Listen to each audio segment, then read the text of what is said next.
off maybe half a second, but I'm starting to wonder if he's got enough time to catch Berghofer. He looked more dominant when he was leading, or maybe that was just kind of the way it worked, or the fact that Berghofer and Velarde were battling or were nose to tail.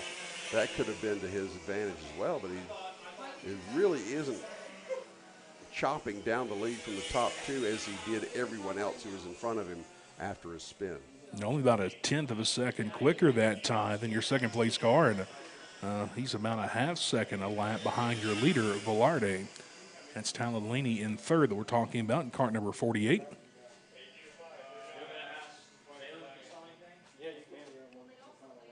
Yeah, about half a second. You're right, half a second faster than the leader, but that's not going to do a whole lot as here comes the white flag now. 1 lap to go here in your Tag Cadet and Tag Rookie class for the Winter Shootout Series here at Atlanta Motorsports Park in Dawsonville, Georgia. Tuning in. But Laney noticeably closing this time. If we can get him back in the frame here. His fastest lap of the day just turned there, Bill, a 59.71. The only cart out there less than a minute a lap. He's your third place car of Laney. So there's Laney closing on Callan Berghofer. And it could be that the draft he was getting off that second place car, Bill, kind of helped his lap time there and let him gain on him. Well, one more opportunity to pass here. I don't know if he's got it. I don't think he's got it. Well, a little high. It's going to be close. Coming to the line, and yes, Laney will take second. So your winner is Gabriel Lopez Velarde will take first. Kellen, according to scoring, it says Berghofer held on for second, but it looked like Laney came across or took that inside move coming across. Regardless, great finish one way or the other from a spectator standpoint. And that will do it for the Tag Cadets and Rookies in their pre-final here at Atlanta Motorsports Park in the Winter Shootout. And what do we have coming up next? It's going to be the KA100s. So the KA100s will come out and run about 3 more classes of pre-finals before we start running the 15-lap finals along about 1:30 or so this afternoon. It's the Winter Shootout, round 1 here at Atlanta Motorsports Park in Dawsonville, Georgia. Bill Rigdon and Blake Smith bringing you all the action and excitement of kart racing here at Atlanta Motorsports Park. And Blake, what do you think so far? You know, I'm really enjoying it. I had the chance to do a live broadcast here from Dawsonville about 4 years ago, Bill, and I had a chance to come up here and take a look at AMP and all the facilities, and I thought, man, what an awesome facility. And then Will reached out to me and, hey, you want to come down and do some announcing after my full-time announcing gig up in Western Kentucky ended just a couple of weeks ago. I said, absolutely, make the trip down here to Dawsonville. Usually come down here for the Moonshine Festival, but I'm a few weeks late here. But really enjoying what we're seeing here today. We hope you are too. And you see those carts there lined up, Bill. Those are the carts that you can come out here and race throughout the week. It's arrive and drive. 55-mile-per-hour European carts, like we mentioned earlier. It's not what you see at your local mini golf and go-kart track here, and you can run this same course that these carts are running. And again, as I've said, this is challenging. These are based on Formula One tracks. The big track is, and elements of the kart track are as well. So there's a lot of thought put into both these courses. And the thing is, being here in the North Georgia mountains, you're going to have elevation changes. Oh, yeah. And that's something you don't encounter at a lot of places is the elevation changes, period, but the degree of elevation change that you get at some of these places. We talk a lot about coming into turn number 2. You're down that hill, you turn right back around, heading up the hill to 3. And that's a challenge. Now, we'll see as the karts get faster, they seem less impeded by that uphill climb into 3. It's but it's fun to watch the lesser powered karts as the drivers are willing them up the hill. I'm doing a physical thing you can't see because fortunately there's no camera, but you'll see them scoot in the seat. Like You will to kind of get that weight up towards the front and help them get it try to pushed do a up. little bit of a little momentum transfer as they go up, just willing that cart up the hill. And some need it and some don't, but there is actually a skill in getting on the binders through 2 and back up 3 without losing that momentum, because that will definitely cost you. Or conversely, you can make a tremendous advantage by being able to conserve that momentum by making the corner, I guess, making the corner as unsharp as possible, shall we say, as gradual as possible. Come out high, go in low, whatever. But it's a skill that the really good ones, it's fun to watch them do that and take advantage of, and it shows up in their lap times and results as well. You talk about, the elevation change here in North Georgia. Everybody asks me as I cover motorsports throughout the season, why is that Chase Elliott kid so good at road courses? Well, it's because he's drove it all of his life, up and through these Georgia mountains. Up the elevation changes, hard left and right-hand turns. So it's something he's gotten used to, and you see that a lot here in the roads in the Dawsonville area, just like here on the track. If it were 50 years earlier, we'd say he was outrunning those revenuers. Right, absolutely. But that's really where its genesis is. But driving fast through the hills is a way of life, whether out of necessity to put bread on the table or just because that's what Daddy did, that's what Granddaddy did. Exactly. And he showed me. So, yeah, you definitely see that.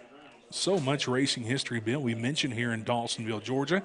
Make a weekend trip out of it. Look at our AMP schedule here and see what we've got going on. Make a trip down to the Dawsonville pool room, get something legendary there to eat. Check out the Georgia Racing Hall of Fame. Now they've got that legal moonshine here you can buy in Dawsonville with the Bill Elliott Dawsonville moonshine. Take some of that home. Just make a weekend out of it. I believe next weekend here they're going to have a big weekend of Christmas celebration heading into the Thanksgiving holiday, so check it out. All kinds of things going on racing here related in the Georgia mountains in Dawsonville as we wait for our next group of carts to come up. Looks like the sun was trying to peek out there for a moment, but overcast skies here once again. About mid-60s, humid day here in north of Georgia at Dawsonville. So that legal moonshine is guaranteed not to blind you? I believe so. I've had enough. Says so right on the label. Throughout the years, will not blind you, right? Absolutely. Some good stuff there coming out of Dawsonville, Georgia. There's a story of Middle Georgia Raceway in Byron, Georgia. It's a little half-mile high-bank track down there. Used to run a NASCAR event every year. In fact, that was I saw Richard Petty win there actually one year when I was, holy mackerel, that would be 1970, so I'd have been about 11 years old when I saw that happen.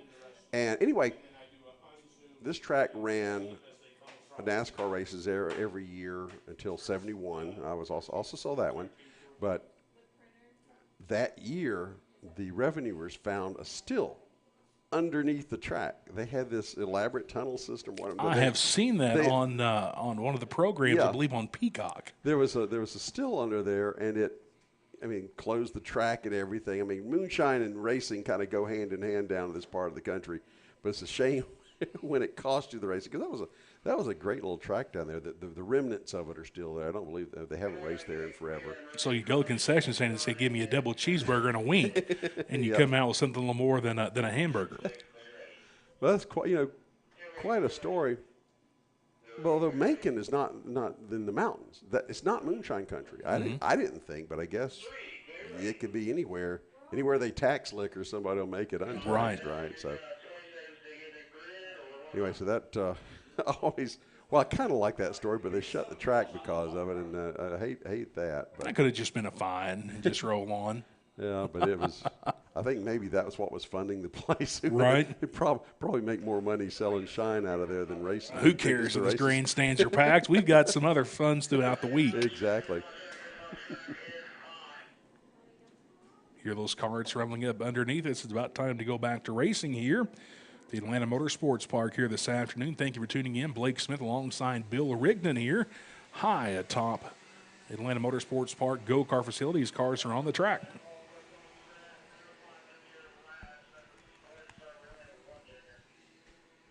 And this time, what did I say? These were the KA 100s, right? Yes, sir. Out. Waiting for our timing and scoring data to come through, and we'll give you the lineup Get some heat in the tires as they kind of drift through these corners here. Get some heat built up in these race machines. They'll be looking for the green flag hopefully this time by. Those high point views that we get show that drifting through the turns really well, too. Absolutely. The drone shot and the pole shot up there. Just look at that as we go through. Here we go down to the line. I think they're going to wave them off this time. And they will take one more pass through.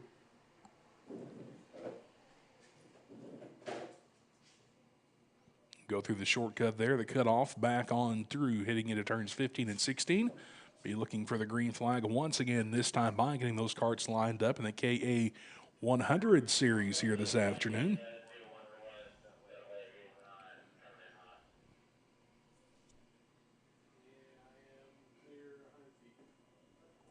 And they're going to wave them through one more time.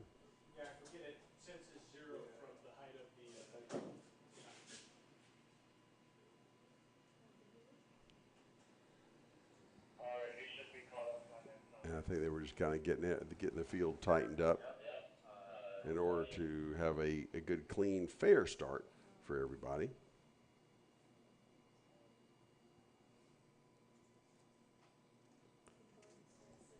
We apologize, we don't have that timing coming in just yet, so we may not be able to say much, but, well, there's one kart passing another. The KA 100 Junior Series here this afternoon, ages 12 to 15. Max weight of 320 pounds for these race machines. And we do get the signal for green. We can hear race control from here, so we knew that was coming. Whoa, look at that. Got out enough of a lead where you could cut off the inside. He got a spinner going up the hill right before the crest to go down into 2. And here they come now through 3 and 4. By our position and underneath, back through the kink and on towards turns number 7, 8, and 9. So we got action early here. Got one really high there going through 9 as well. So you got to be careful. Be sure to hit your marks or it will cost you in time and position.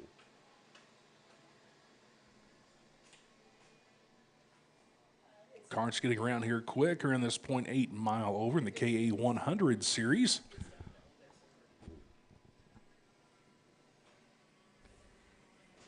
$55 seconds that time by for your top kart. First and second place pretty evenly spread out between second and third as well. Then it gets a little hairy back there from third on back. Yeah, opened up a 9/10 second gap. For Spencer Mast, your leader, over Martin Semenov in second, Christian Blevins Jr. in third, Brant Estes in fourth, and Sam Machado in fifth. And now here we go. Spencer Mast opening up about a 9/10 and about that same distance between Simonoff and Blevins as we are completing lap number 2 of 12 in this KA 100 seniors and juniors pre-final. Back to the line, and Mast has opened up now 2.5 seconds. So he's really pouring on the coals there, but look at Blevins. Blevins closing in a little bit on Simonoff. We may have a contest for second place. Before you know it, these guys are noticeably louder coming under our window. You notice that? Yeah, as they come through. Second, third place contest heating up. A lot of room there for the third place car to try to make some moves. He's got plenty of room now. As the fourth place car of Brant Estes, close to about 0.8 seconds back from your third place kart. Blevins looking inside, looking outside on Simonoff as they come into 16. We'll see if Blevins wants to do anything as they come out of 17. He'll just fall back into line as they complete lap number 3. But you can see he's looking for that gap, looking for that opportunity, looking for that mistake from Martin Simonoff as they crest that steep hill coming up into turn 3 and now come back under us in turn 4. In his tire tracks as they go through the kink there. and closes as they come into turn number 9. Coming out of 9 and into the S's is Blevins. Simonoff made some kind of signal as they crested the hill. It's like, stay back there, or I don't know. Yeah, just try, buddy. You know, Bill, learning this track and learning your race car is about as much as learning your fellow competitors out here. Oh, yeah. And what those hand signals mean and what their race aggression is and how they make it through these 17 turns here. So, a great race thus far. Your leader, Spencer Mast. Already opened up 2 seconds now as we are on lap number 5. But the race right now is for second, and look at Blevins looking to the outside of Simonoff. He thought about it, but not quite. He'll store that one away for maybe a little bit later as they go onto the back side of the track, in through 15, heading into 16. And that does not look to be Blevins' spot to take advantage as coming out of 17. He's more in the middle section of the track. So watch now as he'll close in, going into 2. Or coming through 2, then heading back up the hill to 3. Does he have the momentum? He's maintaining right now, but he closes in a little bit going through 4 and through 5. And as they go through that kink, now that's what he seems to draw. The closest is going through that part of the track. He maybe thought about making a move there, but he's going to stay nose to tail through there. A little squirrely there through him. He's going to lose some track. Back to your 4th place car. Moving in, Brent Estes. Now it's a battle for 3rd place. And 2nd place, Martin Simonov kind of skates away just for the moment. Oh, you're right. And maintaining contact is very important in this, because once if you can shake somebody off your tail, you can make some hay. And now we're halfway through now as we complete lap number 6. The cross flag's given, meaning halfway through this 12-lap pre-final. And let's see if Blevins can recover, but nope, looks like that Estes getting to the inside. Took a beak there for a moment. Yep. So everybody's kind of laid out nose to tail for the moment. Take a second and figure out what you're going to do next. We're looking at Banu Yedla. He's talking about getting around Estes. Right on his tail is Banu. All of this happening behind your leader, Spencer Mast, in car number 41. He's crossing start-finish line now. A 53.922 second lap. About 0.6 of a second slower for Martin Simonov in 2nd. Yedla gave it a shot coming out of 17, but wasn't able to complete the move as he pulled alongside, trying to get back that 4th position, I believe.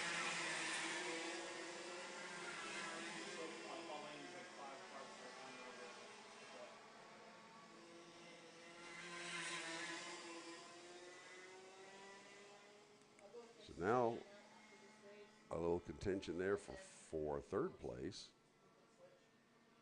Looking inside, looking outside is Blevins again. Blevin looking now to get around Estes. It cost him earlier when he lost contact with Simonoff, but I think everybody's closing all back up. We may have a 5-kart run for 2nd before it's all said and done here as we complete lap number 8.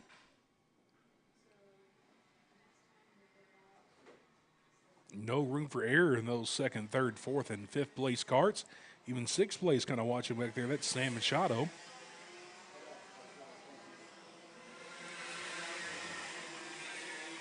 As they go directly underneath us here in the announcer's tower, you can hear those carts making that sweet noise that they make.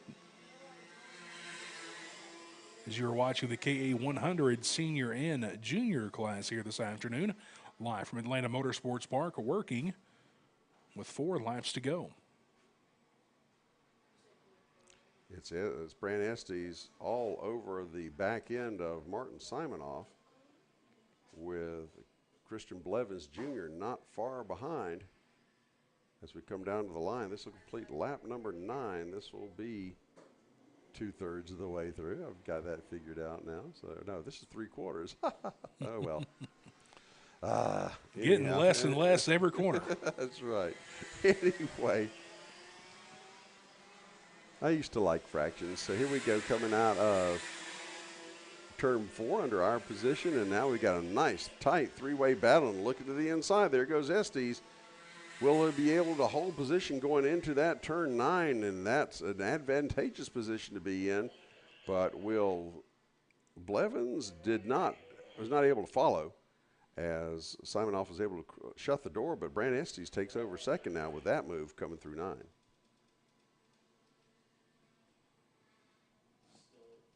And we got a spinner. And it looks like Estes no sooner is he into second, but he spins up into the wall. Is that the same spot that? I believe that was the same spot we saw earlier where Ping. I guess it was in the previous race. It's just like they just spin for no reason, or there's something there. And that's a pivotal area right there, Bill, too, for the weight shift as well. So definitely some skill around this 0.8-mile kart track here in Dawsonville, Georgia, Atlanta Motorsports Park.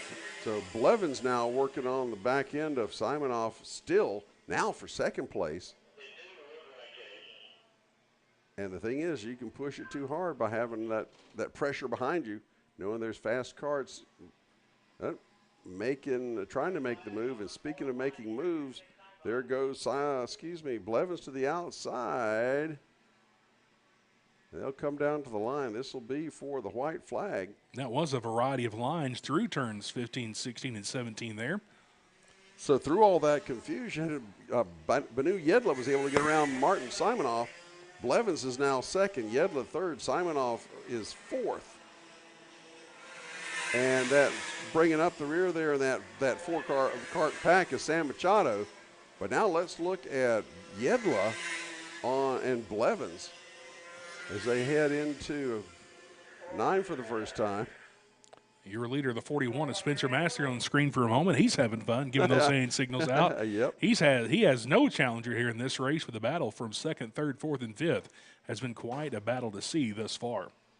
And so the last chance to make the move. And speaking of making the move, there goes Simonoff in underneath Yedla, and I think Blevins is going to hang on to second. Okay, let's see how that worked out. It was Spencer Master, of course, your winner. Yedla at the line, Simonoff third, and Blevins fourth. Sam Machado fifth. Woo, that was crazy there, Blake. It was. Like we mentioned earlier, Spencer Mass quite a bit quicker there through that race, but is he learning as much as what these other cars are, second, third, fourth, and fifth, racing each other as far as racing in traffic, the lines his other competitors are taking? So we'll see how advantageous that is to him in the final here later on this afternoon, as you are tuned in to the Winter Shootout Series live from Atlanta Motorsports Park in beautiful Dawsonville, Georgia. I'm Blake Smith alongside Bill Rigdon, here taking you through this afternoon's events as you get a bird's eye view of our track here. There we are in the tower. You can see right underneath the N in Amp Kart Racing. That's where we're at. A busy day here at Atlanta Motorsports Park on the go-kart track and the big track as we go through here this afternoon. Getting ready for the shifter karts to come up next. Fastest karts here, Bill. These are fastest and most expensive for the shifter karts. Always put on a good show. Looks like we've got a 2-kart field here with Robbie Campbell and Daniel Perez will be in this field.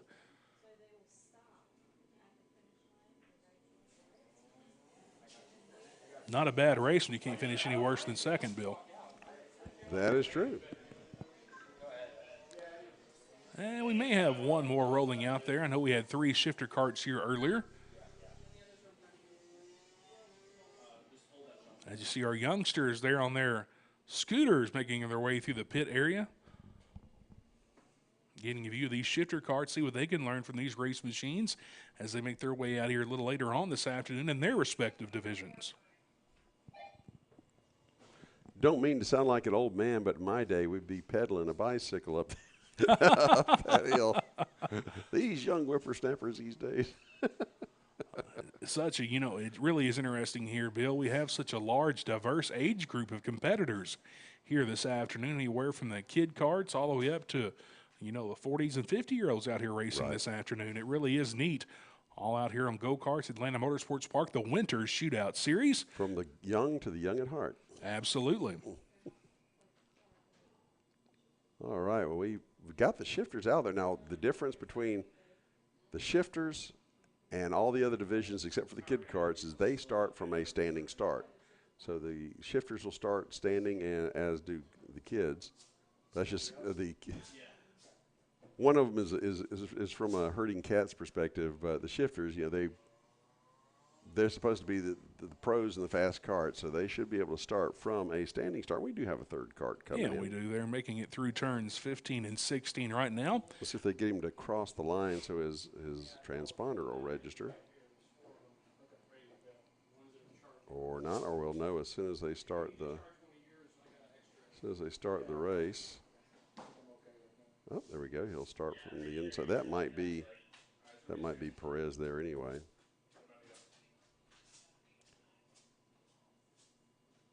So Formula One style grid start for the shifter karts. See that plume of blue smoke behind them, getting the engines ready and warmed up, ready to go racing. And we are green flag racing in the shifter karts.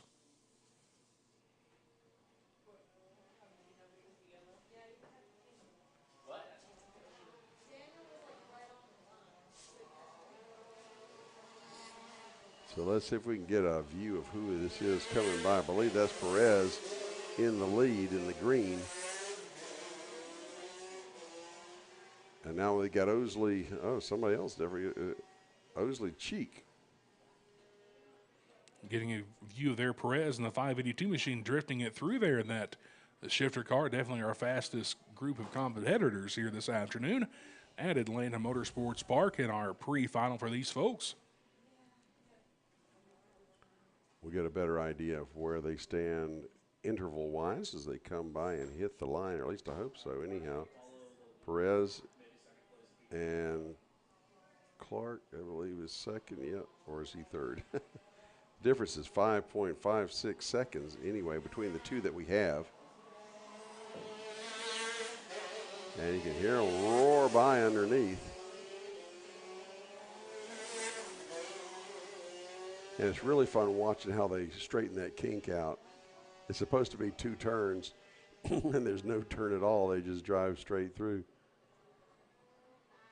Quite a bit quicker, like you said, Bill. These karts here are turning a 52-second lap. As Daniel Perez, Robbie Campbell, Osley Cheek, your karts out there. Your leader, Daniel Perez, by about 1.8 seconds over your second-place car of Robbie Campbell. Here we go.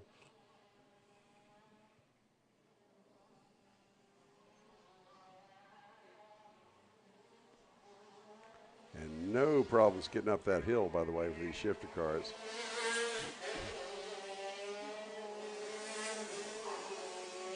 Where they practically float through that turn 5. They really do. They just get through that kink, like you said, a straight line. It's supposed to be two turns, and they make it into one straight line there, trying to keep maximum speed through that area.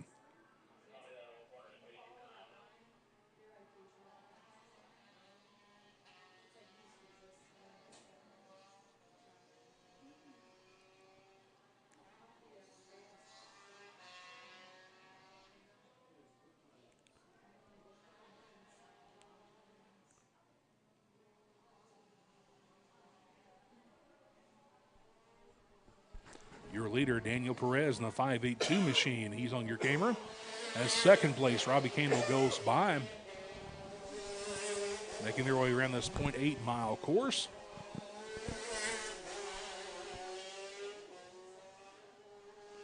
Down the hill through that treacherous turn, then back up. Perez making it look easy with a 3.5-second lead over second place, Robbie Campbell in the 412 machine. But see him drift through on that corner anyway, coming through. I believe that's 14. He just slides so gracefully, I guess, out towards the out of bounds area. Yeah, right there. That is a tough turn right there, going with the downhill behind you. As fast as these karts are, that adds that extra speed as you're heading on a steep downhill grade, trying to make that corner and preserve momentum.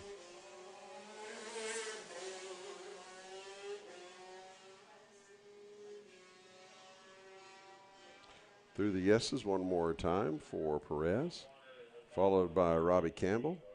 And then we'll see Osley Cheek behind him.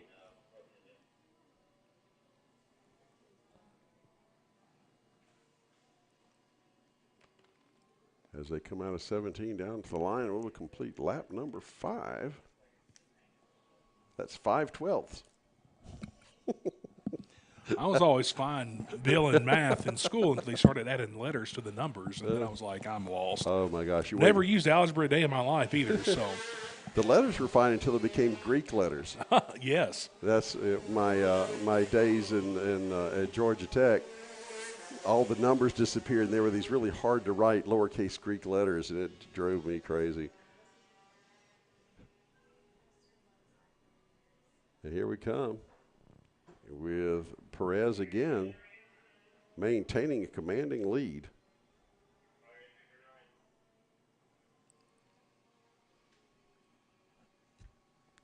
We'll come down to the line now to complete lap number 6, getting the halfway signal. There we go. I'm good at that. Halfway. Yep. Yeah.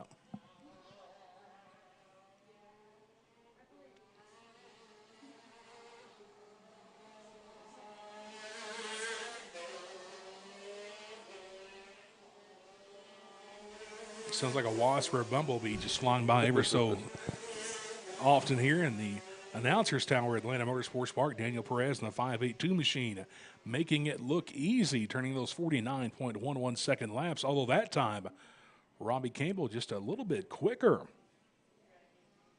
for his best lap of 49.63 in that second place car. Osley a little bit off the pace there to 56.26 in the third place machine. Yeah, I'm thinking Perez isn't exactly having to press it right now. No, he's out there for a Sunday drive through the hills of north of Georgia, making it look easy in that green machine.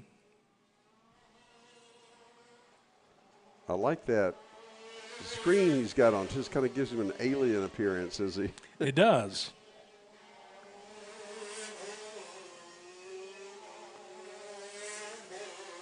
That's the thing about kart racing is the driver is very, very prominent. You see everything he's doing, all the motions he makes. Kind of makes me think of the old convertible days in NASCAR. That was the appeals. You could see the driver working that wheel. Yeah, There's back no at top home. on it. Yeah. Back at home there in Western Kentucky, Bill, we often do topless races. And sometimes people get that confused for topless cars and topless other things. But once we get that straightened out, it really is neat to see the driver's perspective as you have the roof off those race cars and see what the driver does around those turns in the stock cars there. Once again, as you see Daniel Perez and that machine going through the corners, making it look easy today here in the Shifter Kart Series at the Atlanta Motorsports Park Winters Shootout Series. Well, with the simple turning geometry in these karts, it doesn't take much movement on the wheel No, not to at make all. any kind of change, and you can see the micro changes that the drivers have to make through each turn, through each lap. And these karts are twitchy, especially the faster they are, and they're just slap connected with the pavement. There's not much in between, and so when you make an input, there's definitely a reaction, and that causes those spin outs and things as well if you put a little too much in there or time it wrong. We saw that happen a few times here this afternoon, a few twitch spins there throughout the afternoon here, the Winter Shootout Series throughout our race afternoon, ending up here on our pre-finals, counting down to those races and be final racing here this afternoon.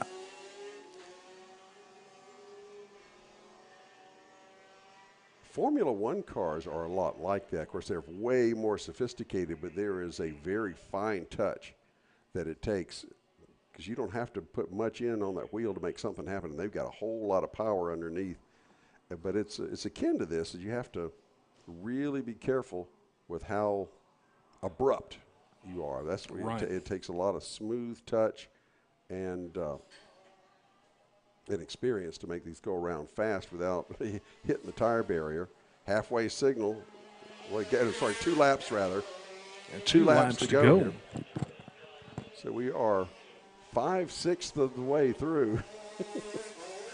Daniel Perez, he's making it look easy out there, Bill. Once again, putting on a clinic in that 582 machine in our shifter kart series this afternoon. There he is once again. And that, like you mentioned, that alien-looking view on the lens on his helmet there.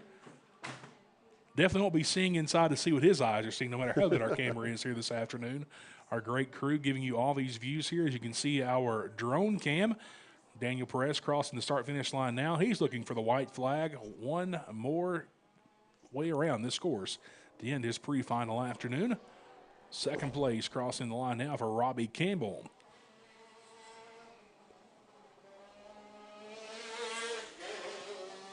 Fastest time of the afternoon for Osley on that lap of 56.24. Still about 7 seconds slower than your leader, Daniel Perez, in that number 582 machine. Perez gliding through those SEs for the final time. Top of the hill and heading into 13 and 14. Through that gentle bend, 15, and then the combination of 16 and now 17 to the line. And the checkered flag will fall for Daniel Perez in the shifter class. Let's see what that differential ended up being between Perez and Robbie Campbell. It comes about 8.9, almost 9 seconds, the difference between Perez and Campbell. So, as you said, a clinic put on by Daniel Perez there in the shifter class. Well earned here in this pre-final. We'll see how that shakes out once we get to the final later on this afternoon. Coming up now is going to be, of course, I closed that page on my notes of what's coming up. Here we go. Coming up now, after the shifters, will be Lo206 Cadets and Juniors. And so we're wrapping back around. So now we're going to go into our first, I believe those are our finals, right? In Western Kentucky, we'd call these features. I know it. I know it. I know it. I so want to call it a feature. Right. Pre-final and final, but yeah. LCQs and all sorts of fun stuff. Yeah. Last chance qualifier. Who's going to make it? Who's going home? We're going to find out.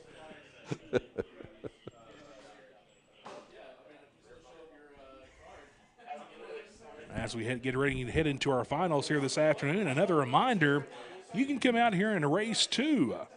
Here at the Atlanta Motorsports Park, if you or someone you know is interested in driving on the track at AMP Kart Racing, arrive and drive. Public karting is open Tuesday through Sunday from 1 p.m. until dark. Reach speeds of 55+ miles per hour in our special European spec rental karts. Weekday private track rentals and Grand Prix events also available for groups looking to have a more exclusive experience here. To learn more about public karting at Atlanta Motorsports Park, please visit us online at ampkartracing.com. Atlanta Motorsports Park also hosts a monthly racing series at each track open for anyone wanting to race. You do not have to be a member to enjoy the wheel-to-wheel driving action on either our 2-mile main kart circuit or our 0.85-mile karting circuit. Racing at AMP is structured so everyone ages 5 and up can find a class that meets their skill level and budget. For more information, check out our website at www.atlantamotorsportspark.com and looking for the Race Series tab under Drive Our Track. I was able to talk our overlords and giving us a brief break until they get the final started because there's a few minutes away. But now I see them pulling the cords, and here they come. So never mind. We're going to go straight to our finals for heading into our class here this afternoon, our first finals. The Lo206 Cadets and Juniors.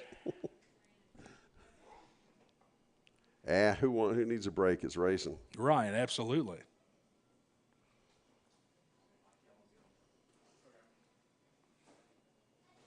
And so this is Glikowski.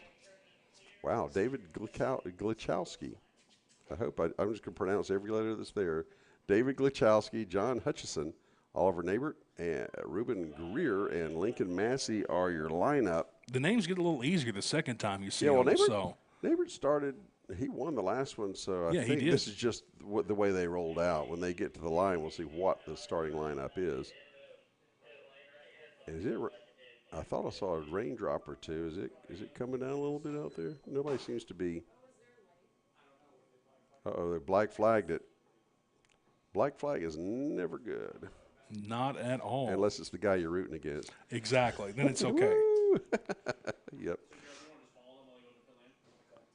So let's see if they black flag and they're gonna have to pull it in. Yeah, there's some speculation that might have been weather or lightning or something out there. Lightning, of course, a major factor in racing. We want the safety of our competitors, fans, and track officials to be safe. Bill, we don't know if it's raining or not. We're here in the comforts and the confines of the announcer's tower Well, here yeah. in race control. Well, the announcer's comfort is what it's all about. Right. Has always been my philosophy. Well, they got one lap around there. They got some heat in the towers. Now heading back into staging.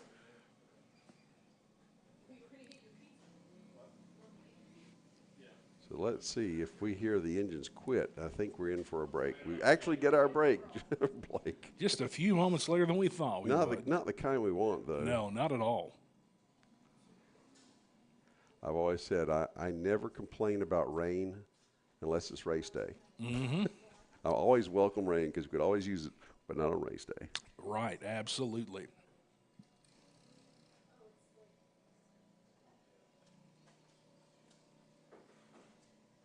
Looks like we've got drivers getting off their carts. So it looks like we may be in for a little bit of a delay.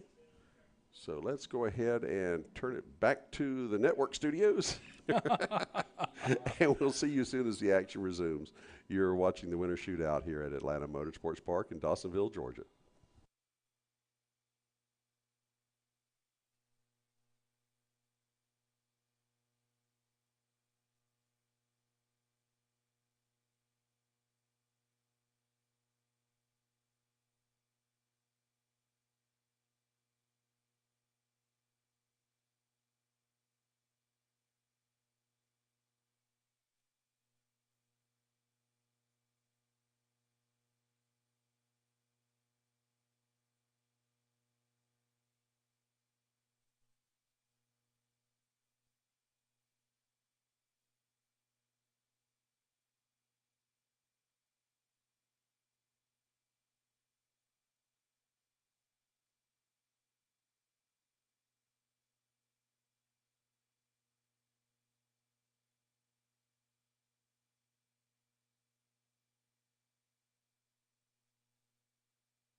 All my 206 Cadet and Juniors, you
Back with you at Atlanta Motorsports Park, the winter shootout, day one here.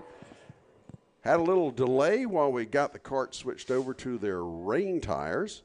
Definitely makes for better racing when the carts aren't spinning every which way, and we've seen that before with slicks on a wet track. So we got those guys switched over, and we are about ready to get the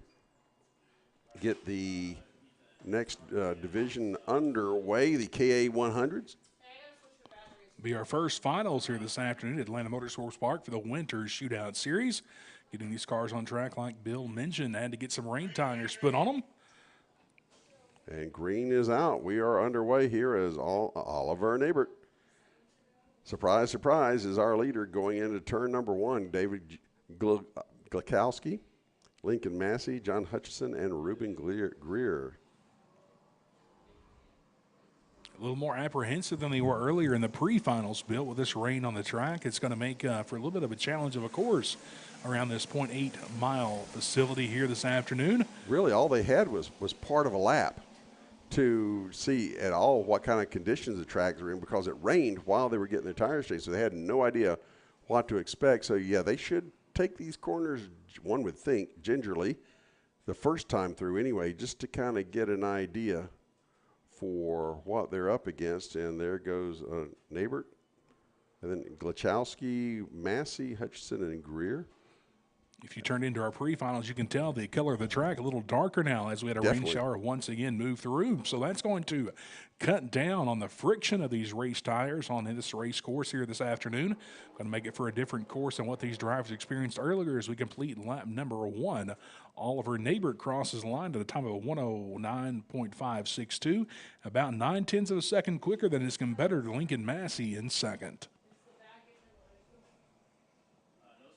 You can see the second place car there of Lincoln Massey sawing on the wheels. He went through that corner trying to find the traction on that race machine through there.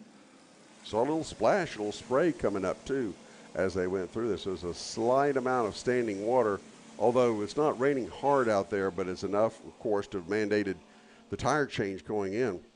But that doesn't mean there isn't competition going on out there as we look at second and third and fourth as Glachowski and Hutchinson are going at it, hammer and tong going through turn number 9 there.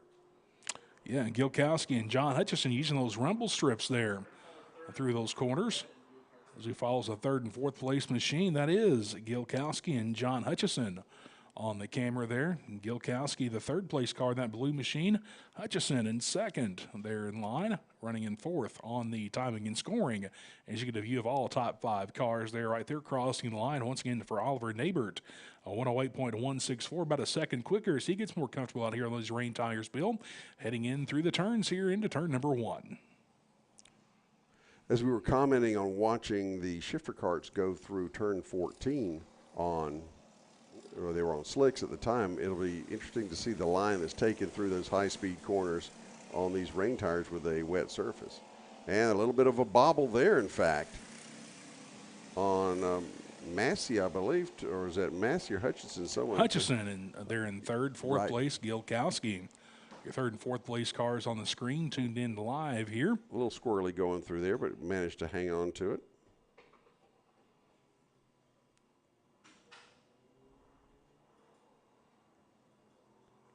Ruben Greer, your fifth place car, about 0.3 of a second quicker than this duo that time.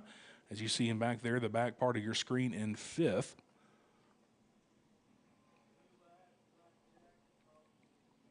As your leader, Oliver Nabert, crosses through the start-finish line now, he'll have a difference of second place of a point, about 2.716 seconds. Lincoln Massey in second.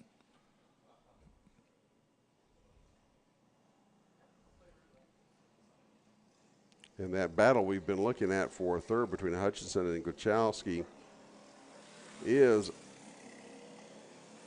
about 8.5 seconds behind your leader. Oh, third place car there. Hutchison kind of missed the corner on entry there. Didn't give up too much to your fourth place car of David Gilkowski.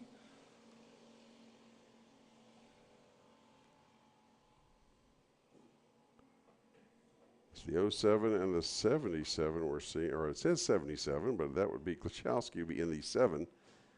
Too many 7s out here. It's a whole lot of 7s. You'd be lucky if you were in Las Vegas with all these 7s. I'm a craps player. You don't like 7s generally. Don't get me started on that. I can definitely get off topic talking about that. As we are coming down and completing lap number 4. Now this is a 15-lap final. So we'll tack on 3 more laps. That would be an additional, 20% more. See, I didn't go fractions this time. I did. I'm just going to say 3 laps more than we saw in our 12-lap pre-finals. Once again, great views this afternoon from all of our cameras here at Atlanta Motorsports Park. Getting a view there from our drone camera. Actually, it's 25% more, but it's 20% of the race is 3 laps. Okay, I got to get that right.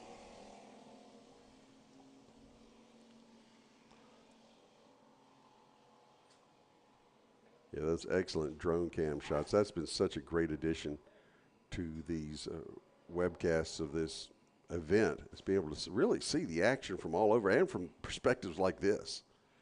Yeah, up the hill, great perspective there. See them make those entry into the corner. This kind of has a Hollywood/video game aspect to it. It does. That you weren't able to get before without the technology or renting a helicopter, and I don't think that would have gone over real well, having a chopper following them up the hill. But that drone can do that, and it's just a great shot. So we come back behind a complete lap number 5. We're a third of a way through, with Oliver Neighbor still dominating, up 4 seconds just about over Lincoln Massey. And got a spinner. That would be, who would be that? That's your leader. Leader spinning out. How many leader spinouts have we seen today, Blake? Yeah, local course yellow there for your leader, Neighbor. That's going to give the lead to Lincoln Massey in the 77 machine. He gets up and gets out, so that's a failure. That's not a something just locked up. Looks like he's. Yeah, it looks like something in the rear there is that dragging. Yeah, it's dragging there. Those rear tires not moving. Looks like he may also made contact there with the tire barrier, or that was there from earlier. Not exactly sure, but you can tell the disappointment Oliver Neighbor has after dominating this final here this afternoon. Wow, so what does that mean? That means Lincoln Massey is now your leader, followed by John Hutchison. But let's see. Last time by, that was about a 9-second difference between your top two carts. Right. So we'll see how if John Hutchison closed the gap any this time on Lincoln Massey. Well, Massey had a good margin himself back to third place when Neighbor was in the race, but now it is 9 seconds. Glachowski's fallen back a bit off of the pace in third. According to this, he's 3 seconds back of second place. So everybody kind of spread out evenly now for the time being. But as we have seen multiple times, anything can happen. But I will say I don't recall this many leaders having misfortune in races. It's usually isn't done. But that's at least 3 leaders who have spun out. Of course, that was more mechanical, I think, on that last instance. Yeah, it definitely appeared that way, Bill, as he pulled off the track and ended his day. Again, we're talking about Oliver Neighbor, who led the first half of this portion commandingly on that number 10 machine. Mechanical failure, he's off track now. Your leader, Lincoln Massey, in car number 77. About a second a lap quicker than his second-place competitor, John Hutchison, in the 07. David Gilkowski in third. We got 4 sevens in the top 3, so a lot of sevens to keep track of. And here at the Atlanta Motorsports Park this afternoon, Ruben Greer in fourth in car number 20. Baby needs shoes. Right.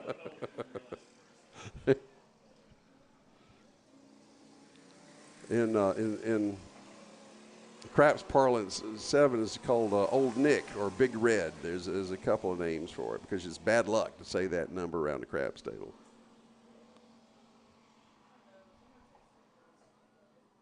But it doesn't look to be bad luck for Lincoln Massey. Not at all. Commanding a 11.6 second lead last time by for Massey over Hutchison, your second place car.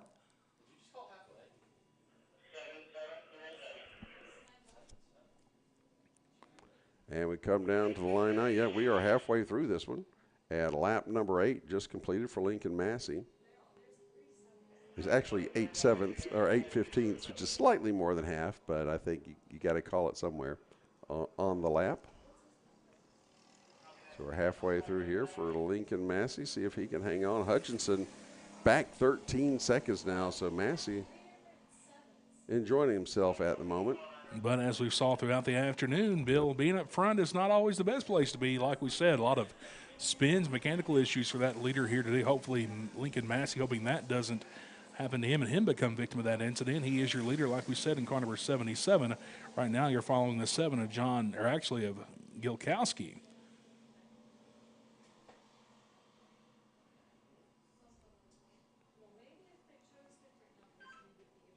And here we go. Got a little battle now going on between Glachowski and Ruben Greer. Yeah, Greer has caught Gilkowski after being quite a ways back throughout the event. He's found some speed, either that or is it Gilkowski has lost some. Either way, the battle is on now for third between these two competitors. So they come through 14, nose to tail, and Greer looks inside and looks outside. Let's take a look at him and see where does Greer have advantage, say? Where is he fastest? Where is he closing? He really got through that final corner there well, Bill. Now he's going to try to take a look to the inside. Is it going to happen? Not going to happen this time. He's going to follow suit through there. A little bit of lower exit through that turn. That's pretty daring to take any kind of aggressive a move through two anyway, because you've got so much momentum with gravity on your side going through there, but you've got to be sure to live through that corner so you can get back up the hill. You can lose more time than you gain making moves like that if you're not careful. So Greer very tight on his tail going through turn number 9 as they enter the S's.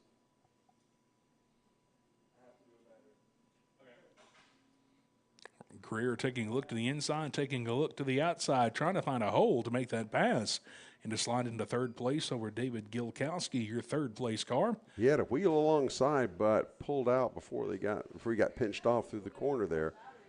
And as they come to finish lap number 10, he's going to take a look maybe to the inside. No, your leader, your third place car blocks him now there, nose to tail, heading into turn number 1.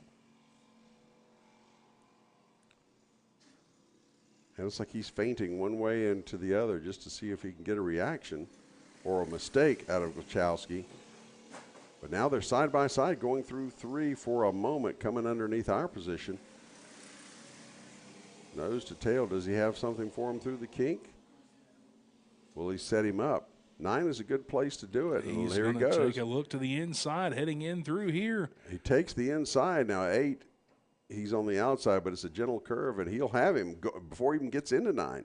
Excellent move there by Ruben Greer to take away third position through the S's and then onto the backside of this 0.8-mile course here at Atlanta Motorsports Park with 5 laps to go, or 4 actually. Our leader, Lincoln Massey, already passed the line. He's completed lap number 11. Hutchinson is just about to hit the line, and he does. Then Gilkowski and Greer, the battle you've been watching to complete lap number 11. That is 3rd and 4th. And then Oliver Neighbert off the track now with that unfortunate mechanical issue that took him from the lead back to 5th a few laps ago. Following there, Ruben Neighbors. Actually, I'm sorry. Ruben Greer? Ruben Greer is on the screen there with David Gilkowski in the 4th position. Well, he's starting to put a little distance between him and Gilkowski because he seems to be struggling to keep up at this point. So it's just maybe a matter of when he got around him, but he caught him and then got around him and has now put some separation in there. Looking now at your leader, Lincoln Massey, as he crests the hill going into 14. That gentle number 15 will take you into the final 2 combination. Meanwhile, let's look back coming out of turn number 2. We're 12 laps in now, 12 complete, so there's less than 3 to go. Fewer than 3 laps to go in this 15-lap final.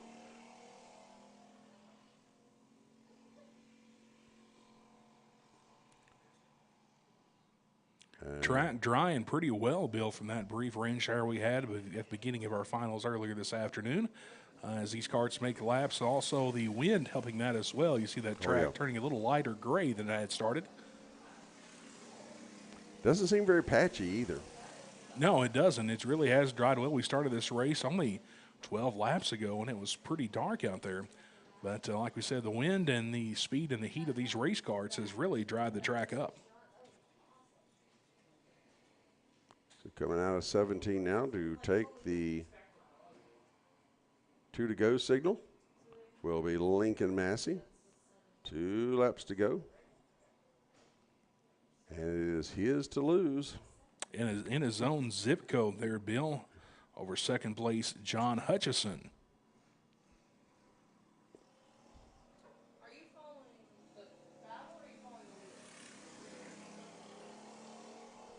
the lead? Wow, 18-second difference.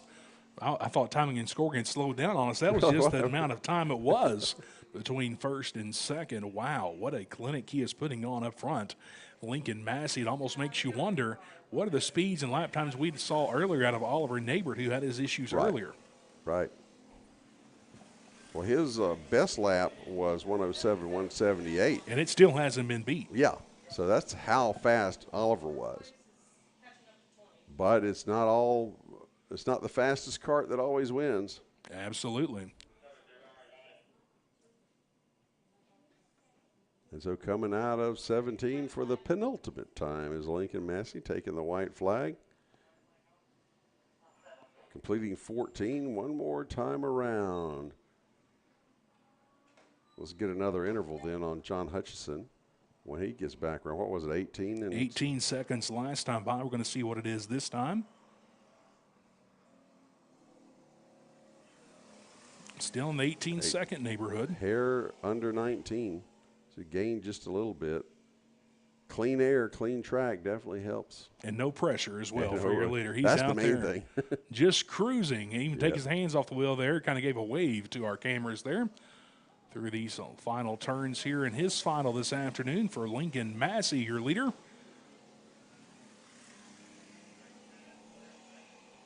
Yeah, that's one of the skills of racecraft that you learn at a place like this is how to deal with the media. Right. So, and learn where the cameras are. And that's probably just a good idea for society in general because there are cameras everywhere. It's just Everybody's got one. Act like you're always on camera. So here we come down to the line. Definitely on camera is Lincoln Massey, your winner. He'll be on the podium later on this afternoon capturing that win in that number 7 machine. It's got to be a few moments before we see John Hutchison, nearly 19 seconds last time by. Coming through now, checkered flag in the air for your second place car, John Hutchison, a whopping 19.324 seconds back. Then third place, Ruben Greer, who started last, worked his way up to third in car number 20. And David Gilkowski rounding out the fourth place in car number 77. Well, there was action to be had in this one. It was a small field, but it definitely, that race for second and, the race for third and fourth was tremendous. And then the drama with the leader dropping out just all of a sudden after all that great effort and building up that huge lead, and still posted the fastest lap of the race but was not able to finish. And that's one of the other maxims. I'll throw out another cliche. You can't win if you can't finish, and that's kind of the way it is. Sometimes you hear during racing second or third, what's the difference? Well, it could be a difference of the leader having issues. That's right. And you overtaking in that lead, and that is exactly what Massey did on that race after Neighbor had his problem. Luck is preparation met by opportunity. That was the case. In this race, next up then is going to be our tag masters and our tag seniors, getting those carts lined up and ready to pull out underneath. We should hear the roar of the engines. Such a great view there on camera right now, getting a view of our tower there, high atop turn number 4. Also start-finish line all the way through. Great angles this afternoon. Also getting a view of the pit area here on the side of a Georgia mountain where you'll find Atlanta Motorsports Park. A great afternoon here. Rain shower moved through just about 30 minutes ago, but we are now looking at gray, dry track and some competitive racing upcoming. Look to see if I can see my car. We're almost to where I parked. I want to see if it's still there. The other thing I want to do is run out the door and wave once. Right when the camera comes out. The camera comes out. I don't know if our cord's long enough. Our headset, we might get stuck. Well, again, when we first started doing this, the position was to stand out there because we didn't really.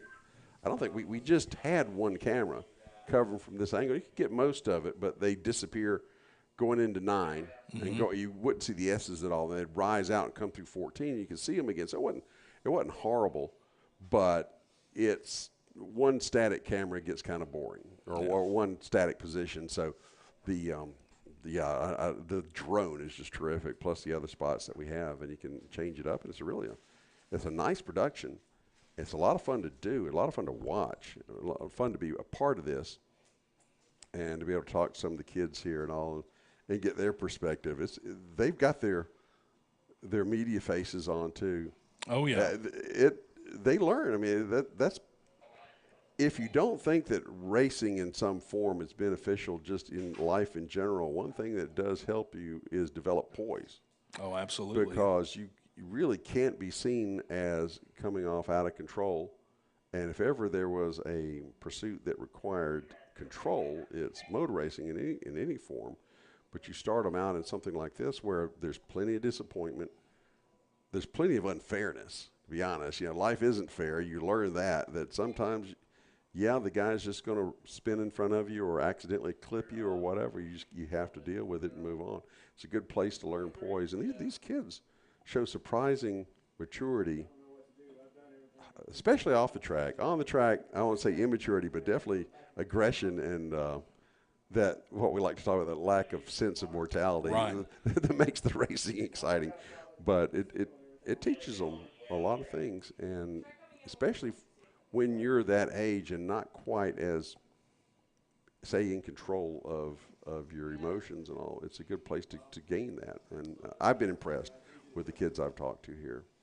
You know, we talk about the difference, during our break this afternoon, stick and ball sport parents, travel ball or travel swimming, whatever it may be.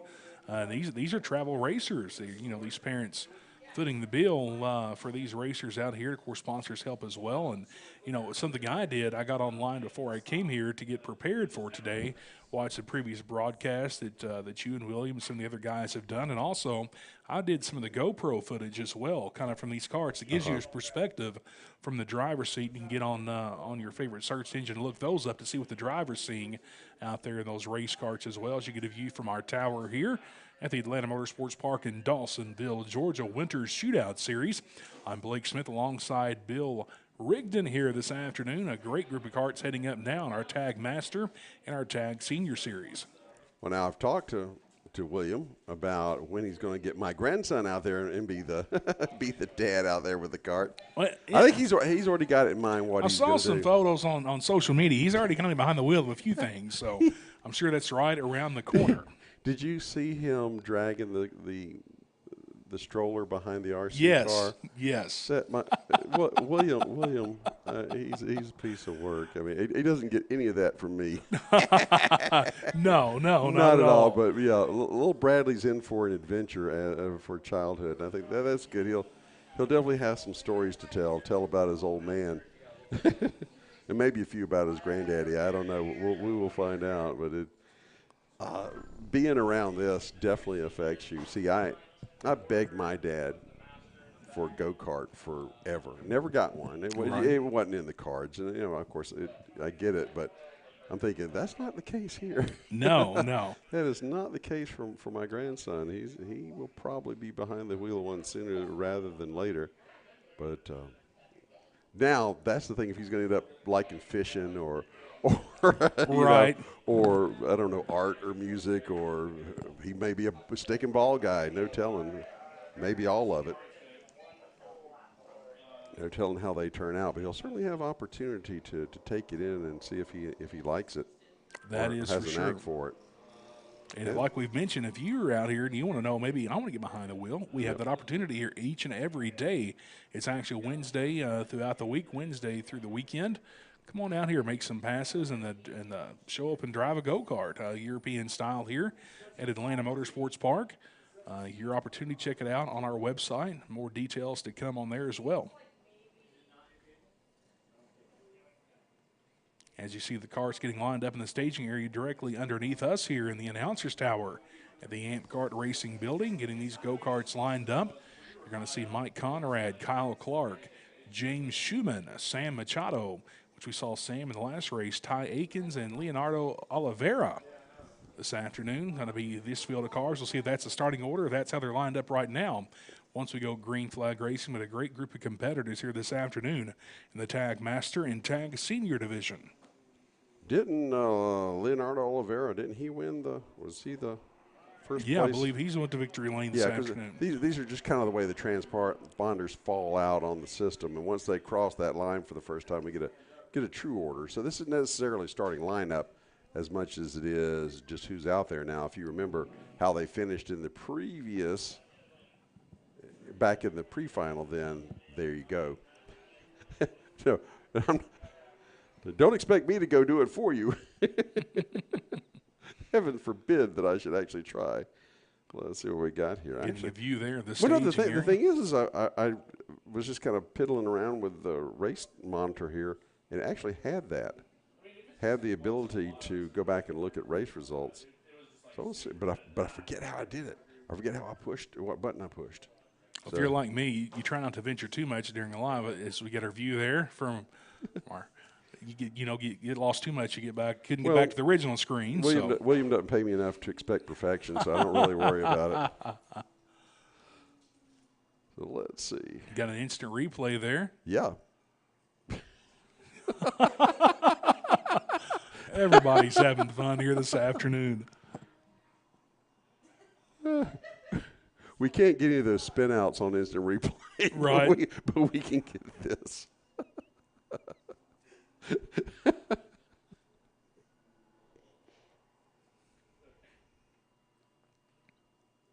Just kind of sitting back and chilling as the 06 of Sam Machado. Plenty of activity on the track for him this afternoon. He's just sitting back there relaxing, waiting for that green flag to drop, getting a view from behind that driver's shield. It's kind of hard not to look intense inside one of those full-face helmets, you know. Right. Because all you can see are the eyes. And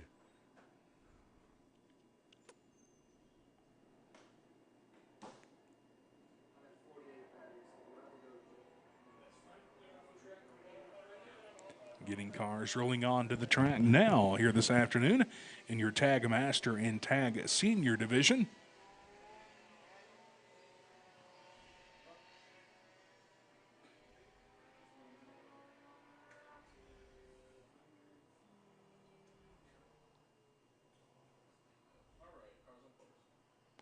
Bill, I'm willing to bet with the dryness of this track, they're probably back on racing slicks. What would you think?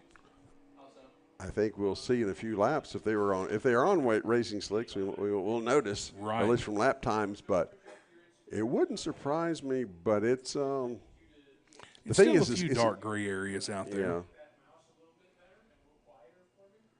I guess if we had paid attention when they were sitting still, we could have seen whether those tires had grooves on them. Didn't even think about that. We can go back to our instant replay. All right, here we come out of 17. We'll see if we can get this Tag Master, Tag Senior final. 15 feature laps. event. That's right, feature event live from Atlanta Motorsports Park. 15 laps, ground-pounding go-kart action. Here we go, and into turn number 1. Nice move there, though, from the pole. Oh, we got a spinner, so maybe they are on slicks. Maybe they are on slicks. Action already, as that is Oliveira making that move going into from the pole, but you really don't have necessarily the inside line going in, so you have to get inside in a hurry to cut everybody off. To get that position, absolutely. Yeah, a little wiggle, couple wiggles there from Oliveira. Behind him then is Sam Machado in that 06. So it's going to be Oliveira and Machado nose to tail going at it here in the first lap.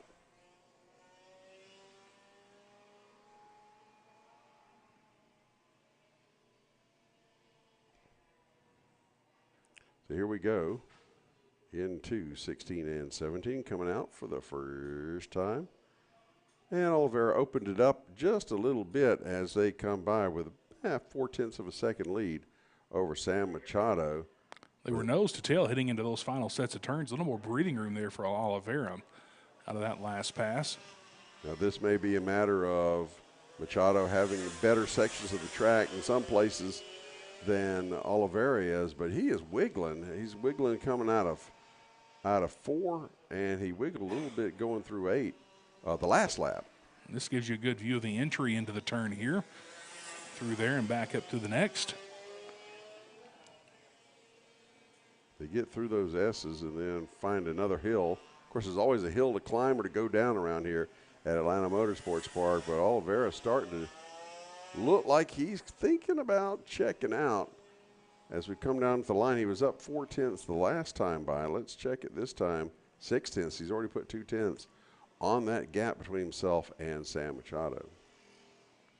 First two carts breaking away from third place, Mike Conrad.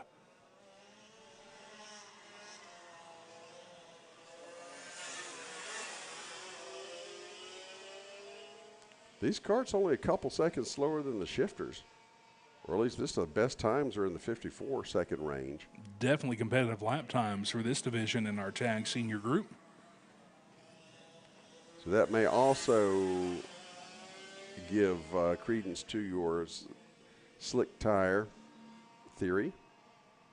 You can smell that alcohol coming in. That racing fuel. Like I said, it reminds me of my old Cox kit plane. Yeah, love that smell and the With those little, oh, shoot. Now I'm trying to remember. What was it, those things?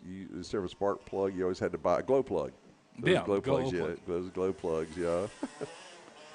And Bill wanders off into a tangent again as Leonardo Oliveira, still your leader now. By about a half second quicker that time, built his advantage to 1.1 second lead for Oliveira over Sam Machado.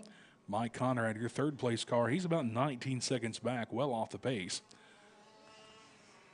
3 laps in to this 15-lap final, but look at Oliveira. He just looks fast from that drone shot as he's closing in on, I guess that's Aikens would be your last 7th place car. He just gets out of the way, and they blow by him.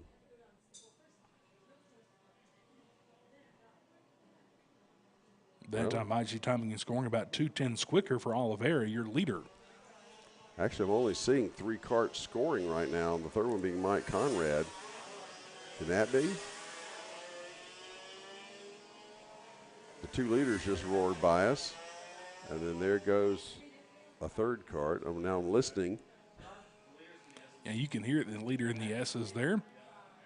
Yeah, it may be. We're only down to the 3 karts here.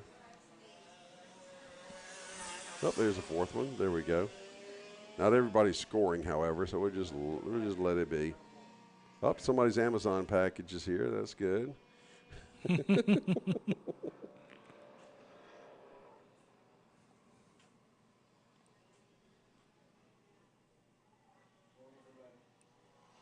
So you don't have to worry about missing your package if you want to come out here and run the Arrive and Drive karts at Atlanta Motorsports Park.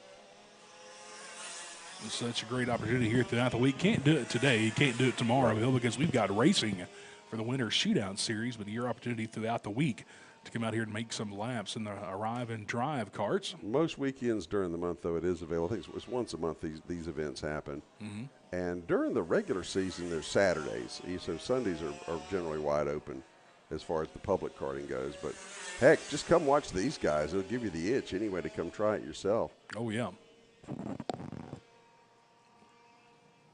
And one thing about watching people who know how to get around this track is it helps you on how to approach it. How to approach it when you get out there yourself.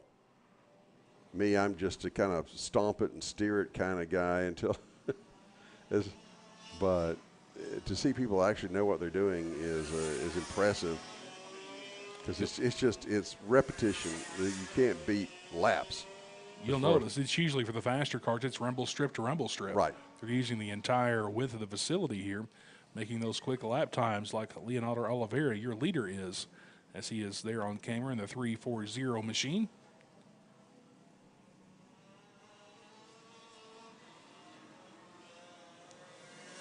Yeah, he's slinging it around there because you see him kind of, again, fishtail at different places where he's just on the edge of control.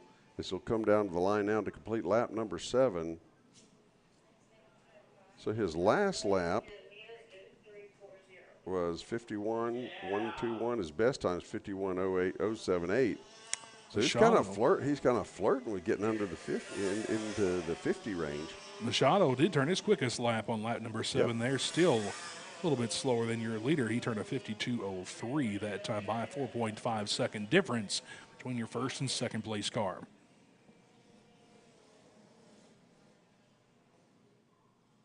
Well, if this means the track is quickening up when the shifters get out here, those are going to be some radical we'll see what laps. the times are on that. They were not getting sub 50, although they normally do.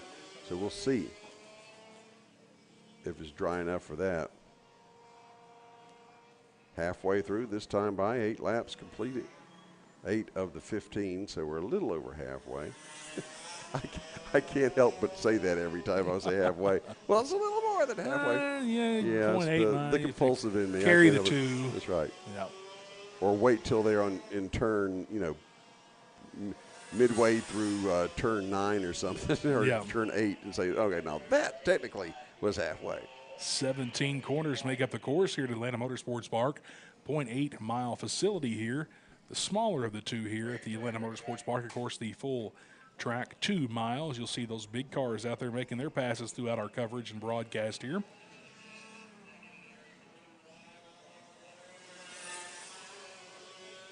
You can schedule corporate events out here too for the big track as well. You know, we got the X Experience out here today. Some sharp cars. I saw some Lamborghinis out there and some very nice machines.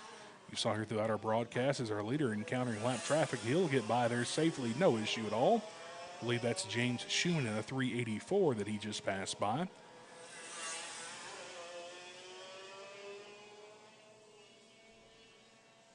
Actually, that was Ty Akins, I'm sorry, who once again going another lap down in that 62 machine.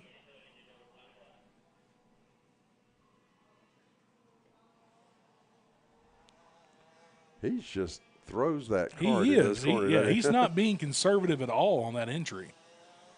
Because I say it almost looked like he hit something and it turned him, but he just hit that mark and cranked it, and he was in the corner.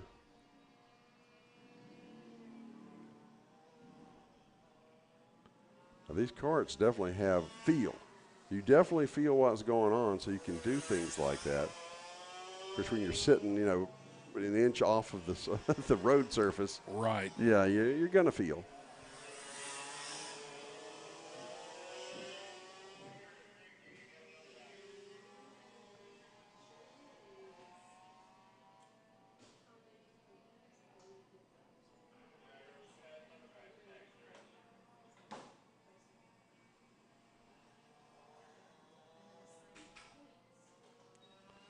So coming out of 17 one more time will be 5 to go this time. Excuse me, nope, 4 to go this time by, excuse me. That'll complete lap 11. 51.06 there for Oliveira on that lap. Definitely not slowing down any as he has nearly a 11-second lead over your second place car of Sam Machado. He backed off a little bit. His best time was a hair over 51, but now he's 51.9. So he's let off a little bit on that one. But yeah, sometimes you're out there. All you have to race is yourself, and you always want to improve. Yeah, there's So nothing wrong with out there if trying to learn. If you're not taking obscene chances, you want to turn your fastest lap. You want your last lap to be your fastest lap. You want every lap to be your fastest lap, right? So absolutely. So as he comes by now, 51.544 was that last lap with 3 to go. Even with that commanding nearly 11-second lead, there's something he can learn today that can, play into factor tomorrow when he's back out here racing in our day number 2 of the doubleheader here at the Atlanta Motorsports Park Winter Shootout Series. Yeah, there's no money at stake here. It's just trophies and bragging rights. So you're here to have fun. Absolutely. You're competing, and that's the fun. But yeah, you've got a 11-second lead, but you still want to. You're out there. You've got some hot laps on this track. You want to have fun doing it. So there's no reason really to back off.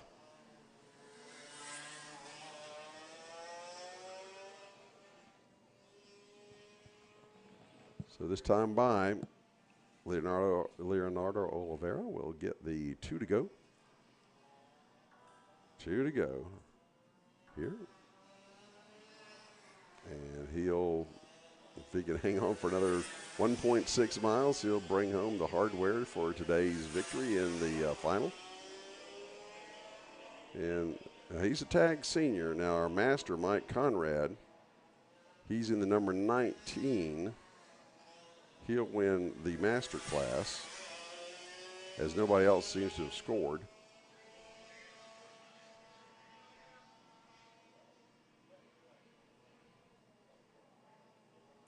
But Leonardo Oliveira taking it smooth and going through turns 16 and 17 now, back down to the line, and he'll get the white flag.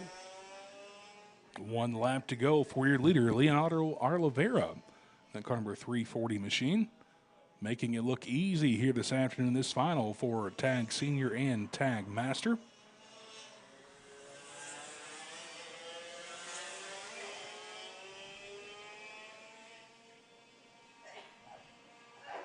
So will lap traffic figure into it?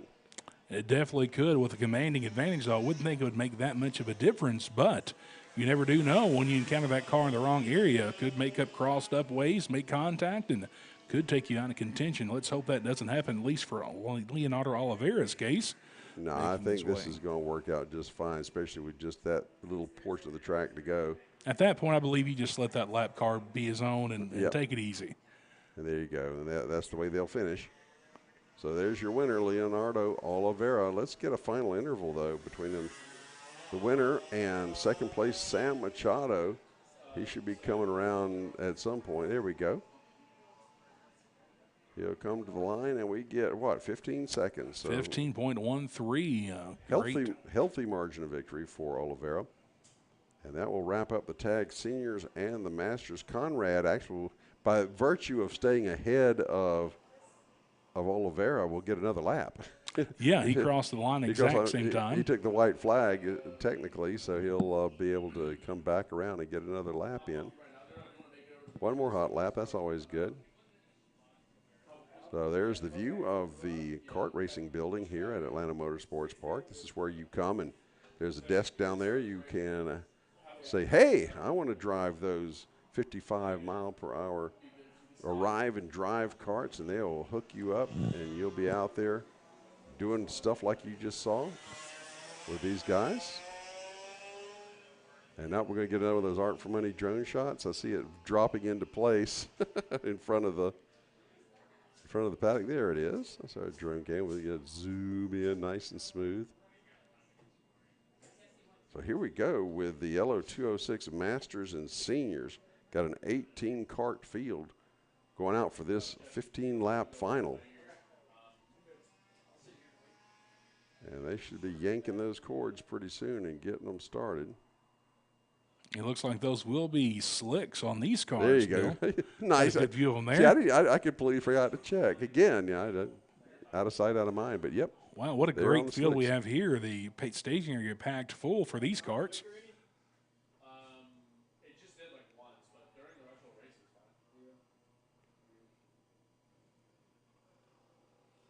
fine. Last-minute preparations of this machine, getting the fuel topped off for that Renegade Racing fuel here at Atlanta Motorsports Park. Renegade Racing fuel, Bill, made up my way, Bowling Green, Kentucky. Oh, okay. Up there is You where sounded that's awfully located. familiar with it. That's Yeah. great. Yeah, cool. Bowling Green. What I know about Bowling Green is the Corvette factory and the sinkhole. Yeah, one and one together there. They go hand in hand. Yep. Yeah, absolutely. The home of the Chevrolet Corvettes made there in Bowling Green, Kentucky, about an hour and 15 minutes from where I am in Owensboro. I think. Let me think.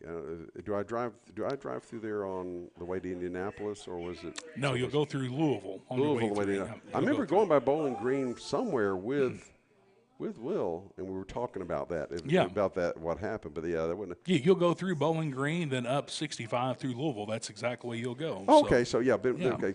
Because we used to drive up to Indy every year for the World Figure Eights, and that's a story in itself up there. But yeah, we're going by there, and I'd tell him the story. Oh yeah, they had a sinkhole here one year, and all these classic Corvette cars that were in the display. And they took advantage of it. They've left the display as they even have a portion of the display now as this is where the sinkhole was. Oh really? And these are the cars that weren't fixed, and these are the cars that were fixed. So they've used that advantageous to their setup there. Well, I guess as long as you can add a new display, right? You get more people to come, repeat visitors and stuff. I didn't know they did that. Yeah, they sure did. But that's what you talk. That's one of the things. If you're a car guy, you talk about that horrible thing that happened. Right. So, I didn't know that. I have to stop next. Now, the other thing we did was go by Colonel Sanders' first restaurant. Oh yeah, always a good stop there in Corbin. Corbin, absolutely. Yep. You can tell my limited knowledge of the state of Kentucky by Corvettes and fried chicken. Corvettes and fried chicken and UK basketball, and you've about reached the top three there in the Bluegrass State. Yeah. And bourbon, of course. Bourbon big there. Now, my wife's new company is a sponsor at Churchill Downs. Oh. And they have a box there for the Derby, so we're kind of curious if there might be any kind of access for for peons like spouse of of an employee Churchill to go to something Downs. just to be part of that sometime. Whole different horsepower there. Yeah. Oh boy. at Churchill yeah. Downs. That's just an event. It is, absolutely. I know. Oh, there's a horse race going on. Yeah. Yeah. Exactly. All right, we're pulling out here for the Lo206 Masters and Seniors. Coming out onto the track surface. This will be another 15-lap final.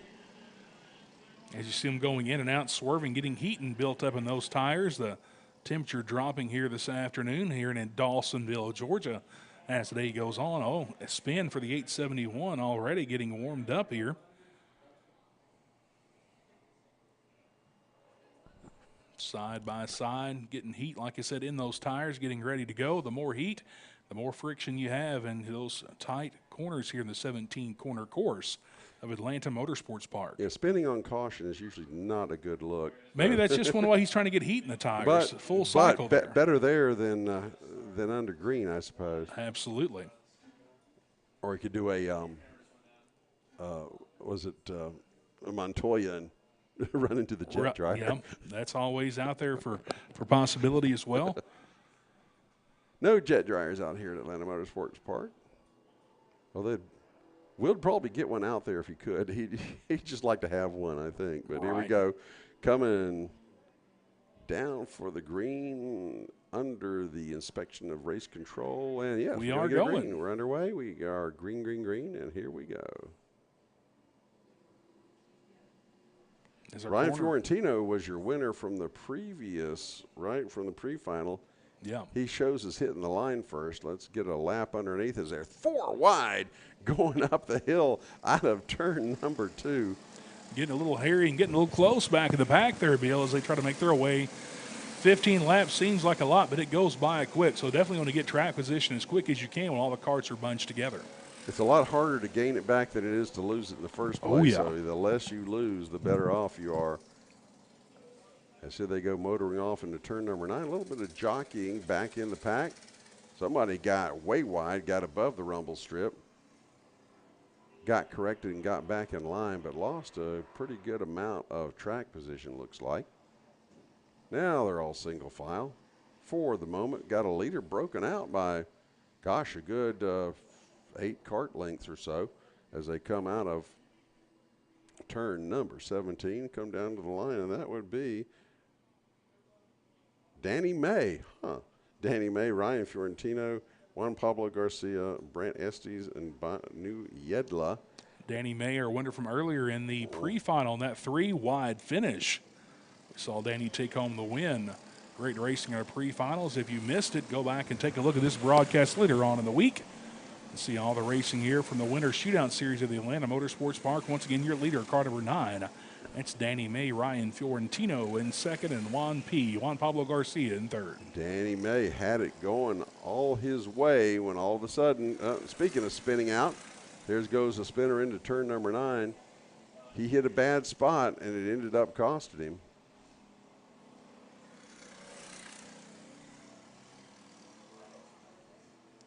And quite a battle there for second and third now between Fiorentino and Garcia. Yeah, nose to tail for those second and third place cars as you see them make their way out of turn 17 down the front straightaway, crossing the start-finish line there at that time. Danny May with a .103.701 on that lap, quickest car on the track. Got a 1.2 second advantage. Now here we go up the hill. Again, that they look like from that blimp shot, you can't tell the elevation. They're crawling at that point, but that's the steepest point that you're going uphill on this track. And they were Estes and Fiorentino going at it now side by side. Estes taking a look. He's going to be your new second place car. You saw him there, Bill. Yep. Kind of inching forward there as he made his blast there, trying to get that weight more to the front, to more of an advantage in momentum on that race machine. You'll see those tips and tricks here throughout the day here on our broadcast. Now, as we see Danny May pulling away, does that mean now that Estes has anything for May now that he's gotten around Fiorentino? We're going to see Fiorentino not letting him go too far, though. He's right on his tail as they go down the front straightaway. So will he close it down as he tacks on another 2/10? But there was a battle behind him, so you expect there to be a little bit of growth in the gap, and let's see if these two can do anything with the leader. Fiorentino not quite ready to give up that second place officially, though. Yeah, a little bit of a gap now as Estes has gained the space there.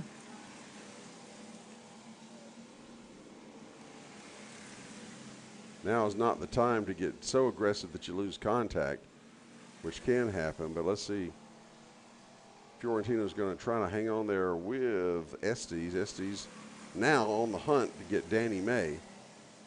There's May in the white cart, and then Estes right behind him. We'll get you another interval when they come out of 17, back down to the line here to complete lap number 4. 4 complete at the line here out of 15 for this final for your Lo206 seniors and masters. 1.5, still growing it. Difference of about 2/100ths of a second between your top two cars there on the stopwatch.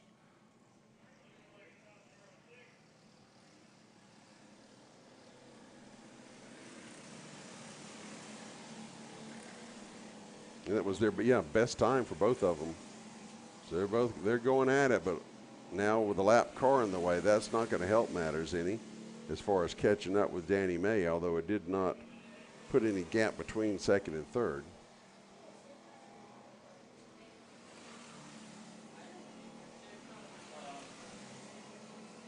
So Estes and Fiorentino lining up nose to tail, look to see if they can hunt down Danny May. No one has been able to do that yet, short of Misfortune. So as we come down to the line again, it was a second and a half the last time. Lopped off 0.4 of a second that time, down to 1.1. Could they be using that draft there, Bill, nose to tail, kind of cutting the wind there to gain some advantage on Danny May? It looks like that could be the task that they're using. You know, that's a question I've got to ask some of these karters is how much does aerodynamics figure into this? Looks like they're just creeping up that hill. Yeah, I know. You look at it and go, why is everybody stopped? But it's because they're going up that steep incline between 2 and 3. Exactly. But there's a lot of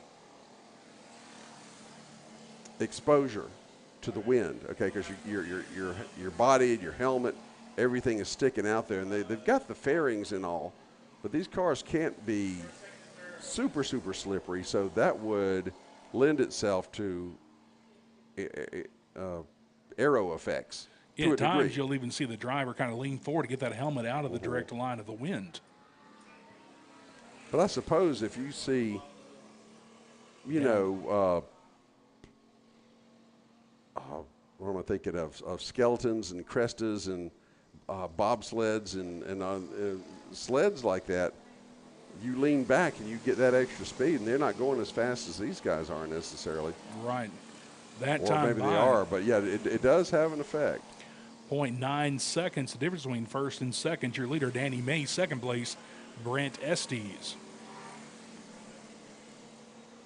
So gradually chopping it down. If they can be patient, they may make a final of this yet, as we are 6 laps working on lap number 7. So we'll be nearly almost halfway when they come by the next time. So let me see how.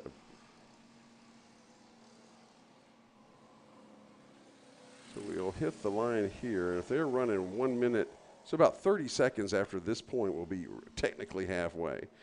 So knocked another 0.2 of a second off that time, Bill. Wow. And you can see it. You can visibly see the closure between the second and third place karts and your leader, Danny May. Now Brent Estes kind of separated himself from the third place runner, Ryan Fiorentino. He's right on the back bumper waiting for Danny May to make a mistake. If he does make one, he's going to be right there to take advantage. Yeah, and I believe once he does catch May, that'll give Fiorentino a chance to close in as well. Of course, I haven't trotted this one out yet today, but catching is one thing, passing is another. That's exactly right.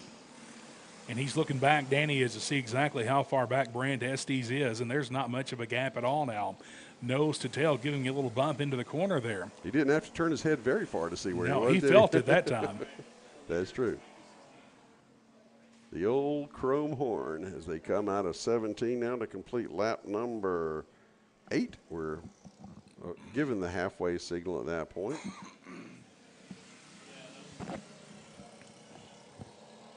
This is Brand Estes, Danny May going at it for the last half of this final.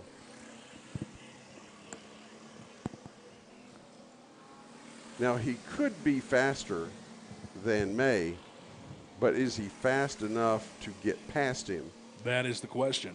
Fast enough at some point or some section of this track to pull clear. And that's really what passing means. It's not.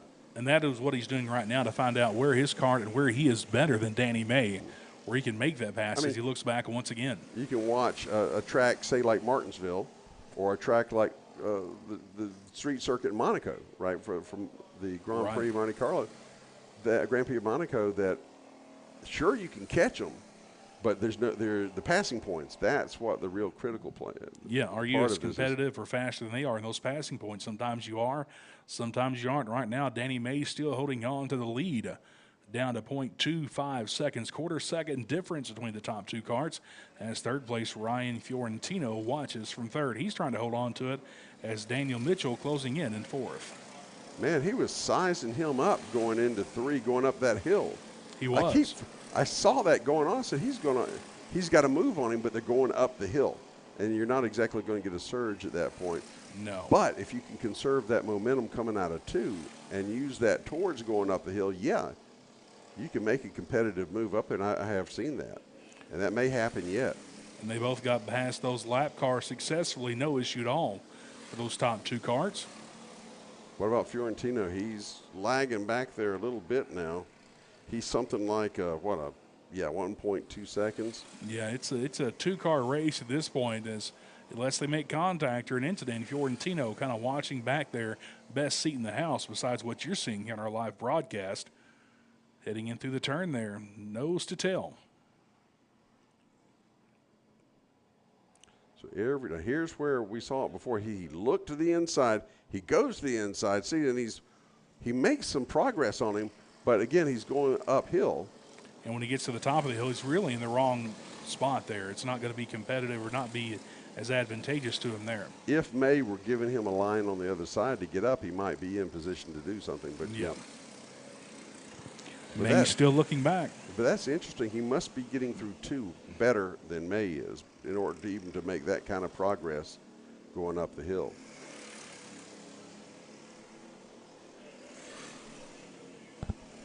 Ten laps in, working on lap number 11 here, 11 out of 15. So there's less than 5 to go, fewer than 5 laps left in this final.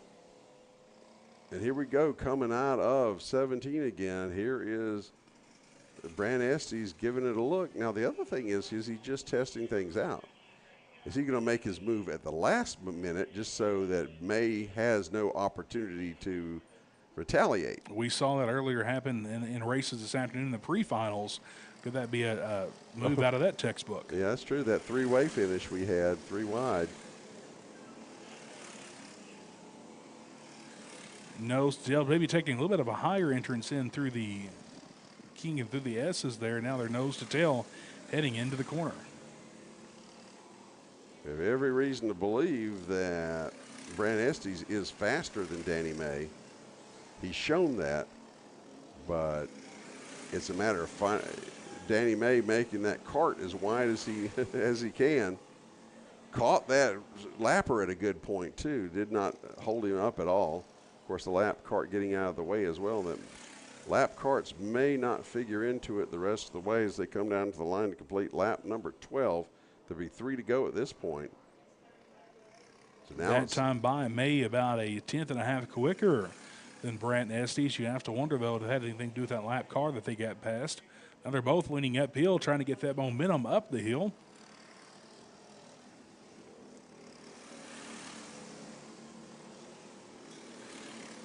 So Estes, looks inside and looking outside, but right now he's just staying right on him. Now, you'll see coming through the kink, he closes in a little bit. May looking over the shoulder. I don't think he, hoping he doesn't see anything, but I don't think that's going to be the case. As they Objects in mirror may be closer than they appear. absolutely Is what and Danny May is seeing. and here they come. Now, what May is leaving about half a kart length. He's not pushing him, not getting right on that bumper. That may be what he wants. He may need that little bit of gap to get a run. But this time by, the 2 to go signal, 2 laps to go. Does Brant Estes have anything for Danny May? We know he has it, but can he pull it out and use it? And there's that attempt again up the hill. He gets, maybe a fender alongside. So there are places where he is noticeably faster, but just not fast enough to complete a move. Again, closing in, coming out of the kink, and there's Estes looking to see, is he trying the inside? What's he trying to do? And where do I go? Because you can make a defensive move, but the defensive move is often slower, and it can set up for a pass further down if you've scrubbed off time, say. Coming out of turn number 14 into 15. Be white flag this time by Estes. Will he look to the inside coming to the line? No, not yet. White flag. White flag. And Danny May's going to have a crick in his neck from looking over his shoulder so many times. As they were coming to the line, he was looking over his shoulder. He wants to know which side is Brant Estes on, and he's on the inside right now. And there's that move we were talking about, up the hill, you're right, but not quite enough to pull it off as May is able to close the door and keep the lead as they head through the kink for the last time. Closing in again is Brant Estes. Now he looks to the inside, and there he is. Oh, and May gets a little out of shape there, opening the door. Oh, my gosh. Was Estes just sitting on that move for all those laps? I'm not sure. If he was, though, he made it successful on that pass. Now, it's not over yet because here comes May looking to the outside as they go through 13 and now through 14 and 15. Can he do anything? Nope, doesn't look like it's going to happen. Brant Estes only led 1 lap, but it was the most important one. Brant Estes, your winner. And that was a very entertaining race because you could just see the chess moves being made that whole time. It was an excellent game of chess that entire time. And at the end, it was Brant Estes taking home the win over Danny May and Daniel Mitchell in third. In our Lo206 Senior and Lo206 Master Division here. This afternoon, the Winter Shootout Series at the Atlanta Motorsports Park, Dawsonville, Georgia. Oh, man, I'm exhausted after that one. That was a great race. You would say not a whole lot happened, but it was the anticipation. It was the setup. But right. the pass that Estes made, not that it was unexpected, but it was, oh, there's my car. No, it was not that it was unexpected, but it was, it came in a spot where we had not seen him try anything. Right, and you have to wonder, too, did Danny May getting a little bit out of shape affect that, or was that getting out of shape an effect of Brant Estes making that pass? Because right in the angle we had, it was really hard to tell there. I think that the line that May took was not right. He may have run into an issue going into that corner, and because it looks so, Estes made it look so easy, and it shouldn't have been that easy. So I think it was that maybe he hit that wet patch or made a mistake or weight shift or something a little bit off. Or was anticipating a move that didn't come, something like that. Well, wow, that was a great finish there, though. Brant Estes right there to capitalize on the mistake that Danny May did make. And I tell you what, Bill, I'm seeing some names up here that I recognize from earlier. Talon Laney, who was dominating this class earlier, got out of shape and spun and made his way back from 6th to 3rd, right there knocking on the door of 2nd. We'll see what he can do here in this Tag Cadet and Tag Rookie division in the Winter Shootout Series. That's right, and we are getting down to cases now, as these are the races that count. These are the 15-lap finals, the ones that they get the hardware for later at the presentations afterward. And it's been a great afternoon of racing, and there's more to come tomorrow. Yeah, it's going to be a great day here tomorrow. We hope you can join us. If you're within driving distance, hop in your car and head on down here now, Atlanta Motorsports Park, Duck Thurmond Road. As we get a view there, instant replay.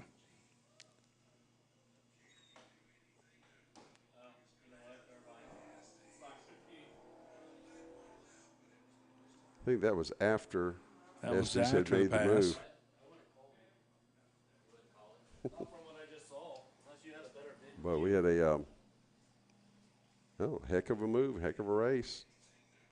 And I think that makes it fun. I think if that may be plenty fun if you won by 20 seconds every race, but I think not really. You want to beat somebody. You want to make You that want last somebody lap move. to make you honest out of it. Yep.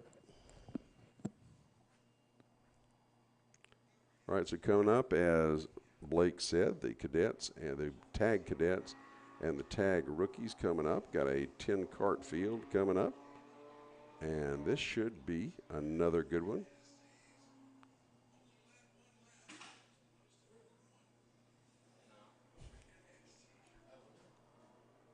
And Florentino has a closer video. they should fire them up in just a second and get them underway here at Atlanta Motorsports Park. Where's all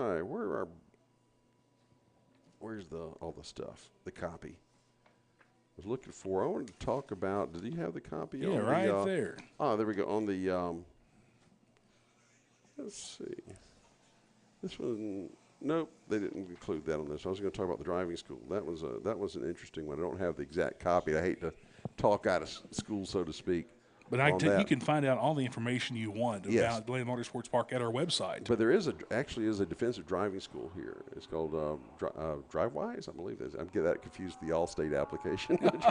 Drive Smart. Anyway, but yeah, check out AtlantaMotorsportsPark.com and check out the driving school for teenagers. They'll take them out on the skid pad and teach them how to do recoveries and things like that, and all sorts of things that you can have done. So you'll feel better about sending that teenager out on the road behind the wheel, especially these days. The more stories you hear about irresponsible driving, or the worst thing is getting caught behind the wheel in an unexpected situation that it has nothing to do with your driving. Your child could be driving along and somebody veers into their lane, drunk driver, all sorts of things can happen to any of us. But we want to be prepared, and AMP has a solution for you there. So, yeah, check it out, AtlantaMotorsportsPark.com. Yeah, oftentimes it's not you behind the driver's seat you have to worry about. It's the people that you're out there with and what they're thinking. So, yeah, a great program they have here at the Atlanta Motorsports Park. As you get a view of the staging area for our go-karts here at the AMP Kart Works building. That's also their inspection station where they roll through for weight, whatever it may be, as we roll through this afternoon. Our finals here at the Atlanta Motorsports Park in Dawsonville, Georgia, for our winter shootout series, getting ready for our tag cadet and tag rookie class. Yeah, the expression used to be "watch out for the other guy." That was Right. I think that's when I was growing up. That was the expression, but it's as true now as it ever was. Driving in Atlanta yesterday, I can definitely tell you to watch out for the other guy. Oh, man. Made the trip down to the Chick-fil-A corporate office and headquarters yesterday and toured that. That was a neat experience. Excellent. Did you see Truett's car collection? I did. I love the Batmobile. That was really neat. The story behind that. Yeah, great experience down there, and drove through Atlanta twice yesterday there and on the way back. So definitely got the experience there. I was there for a work thing. I contracted with them for a year, and I was down there, and I kind of got a glimpse of the museum there. They had a Ford. What was it? It was a production model Ford out there that was like the 1/1,000th off the line. From It was the Ford Taurus. It Taurus, was the last car made at the Hateville Ford plant. Because I was taking a picture of another car, sent it to my buddy who's a real motorhead. He said, "What's that Taurus doing there?" And so it was okay. So, Yeah, it but was the what I final didn't one. do was go and read the placard on it. So so that was the last one. I'll tell him that now. That Last one there made in the Hateville, Georgia plant, where, of course, Truett Cathy's business got a start at the Dwarf Grill. So, and every production employee that put their, emblem on that car and did their part signed that position on the car. So all the Ford employees that put their effort into that last car, his name's on there.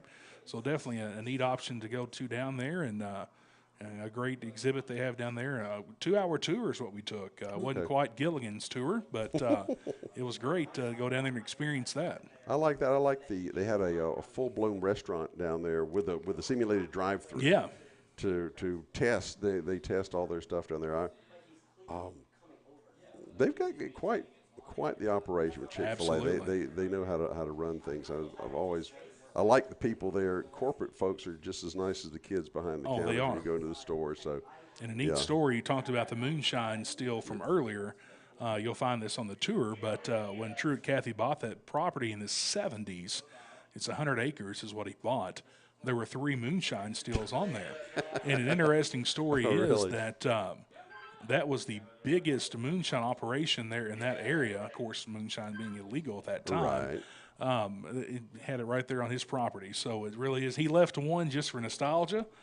So you can see that on the tour, but highly suggest checking that out if you're ever in the Atlanta area. Like I said, so much to do down here in the Dawsonville, Atlanta area. Dawsonville is just about an hour north of Atlanta, so be sure to make the trip down here and visit us at the Atlanta Motorsports Park. And I hear go-kart starting up. That means we're about to go racing. Always a good thing. It's going to be our tag cadets and our tag rookies, as we had said before. And the karts have taken to the track. Coming through the S's right now. They'll be approaching the back side of the track and they'll, with any luck, get lined up. I think they've got these guys are staggered like they did before. So we're going to have a pack that'll hit the line first. And 2 races, 1 track. And then another 30 seconds or so behind will be the second group.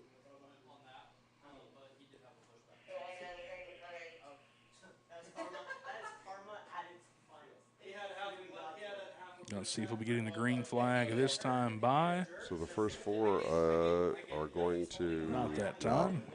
They're definitely going to take a wave around because that second pack wasn't quite bunched up. They weren't formed.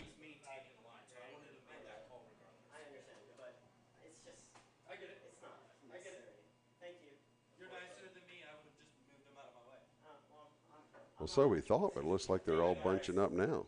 Yeah, they are, all getting in one packed formation. There, it may have been what we were waiting on. So yes, the advantage you guys have there at home watching us is you learn along with us at the same time.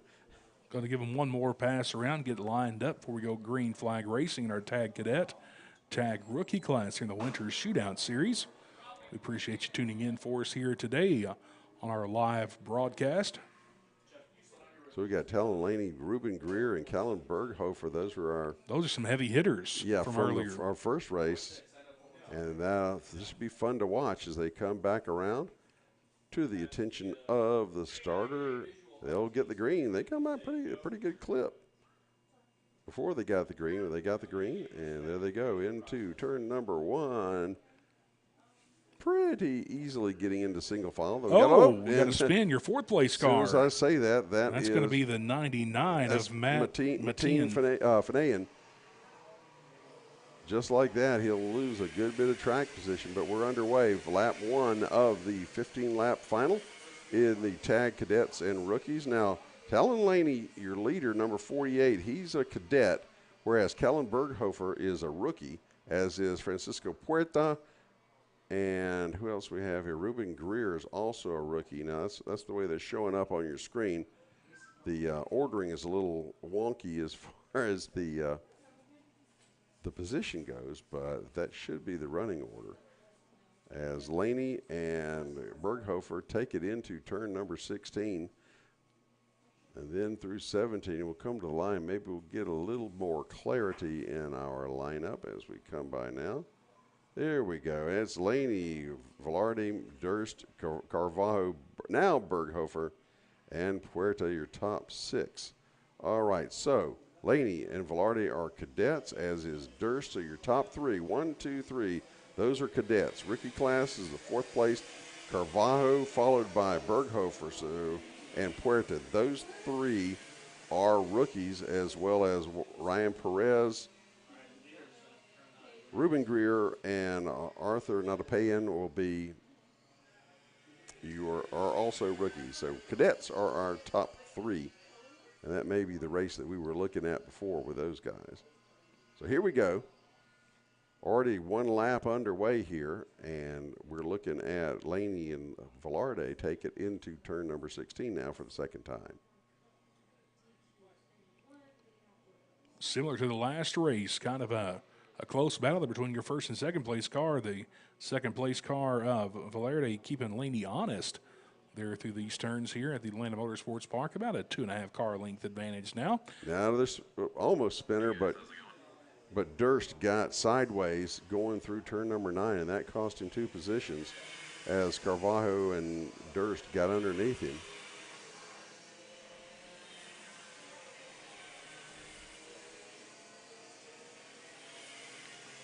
I just got a text from producer William Rigdon.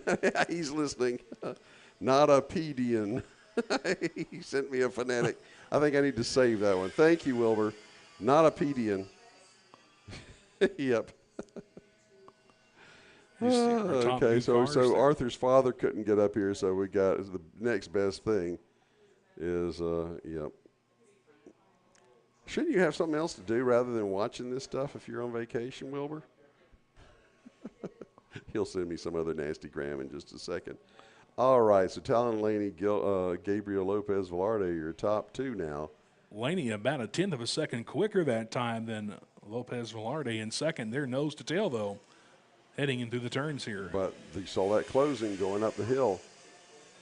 That's just such a funny perspective to me to see them from the sky, and you can't see that incline so much. It just looks very peculiar. But you can see who conserves momentum coming out of 2, going up that hill. So here we go, 1 and 2, nose to tail.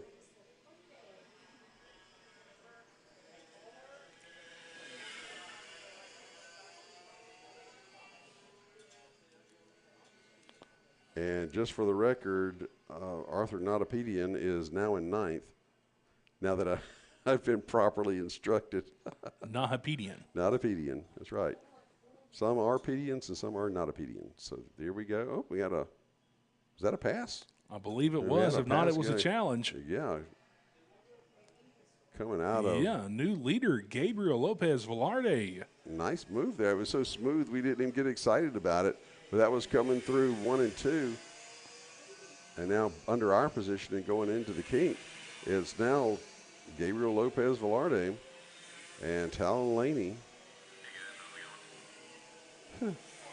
Will says, what's better than watching racing at the beach? Well, I guess,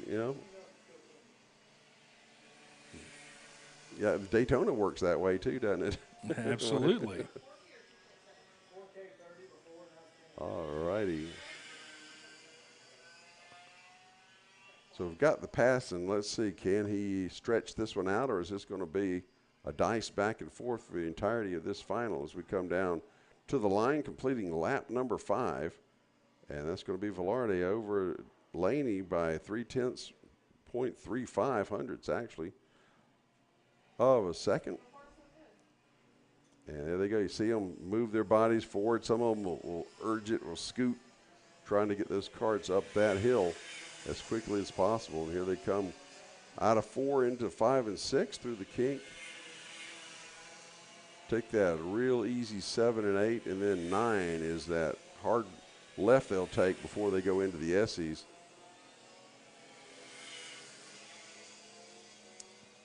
And come back in the other direction. And so far, it looks like Velarde may have this one in hand. He's able to pull Talon Laney a bit.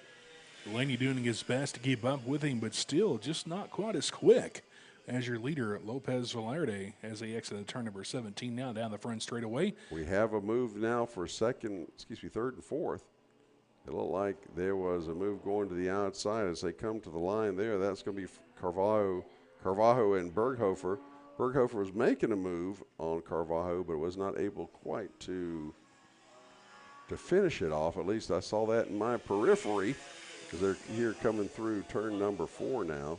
Back now on camera, your leaders. Gabriel Lopez Velarde in the 825, your leader, second place, Talon Laney. in car number 48. So there we are, side by side for third place now.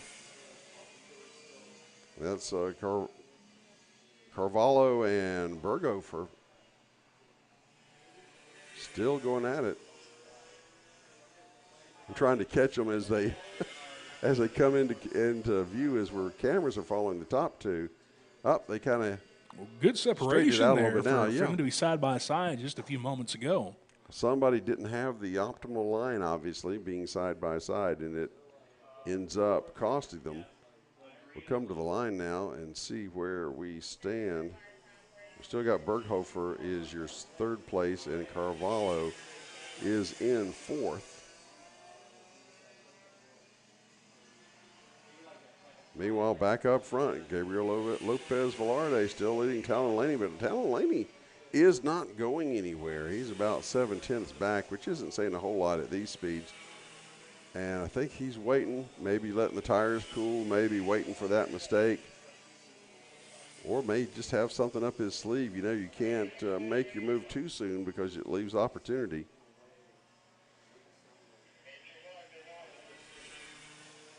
Seeing our third and fourth place cars on camera right now down through these rumble strips, heading into the final turns of the 0.8 mile course here. Atlanta Motorsports Park, third and fourth there. You see fifth coming into the view. Carvalho looking, thinking about it under Berghofer, but nothing yet as they go through one, climbing the hill. Sorry, going down the hill to two. Now they'll be climbing the hill.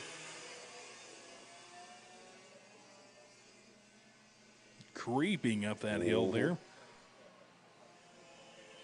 A little out of shape that time for Berghofer in fourth as he entered into the corner.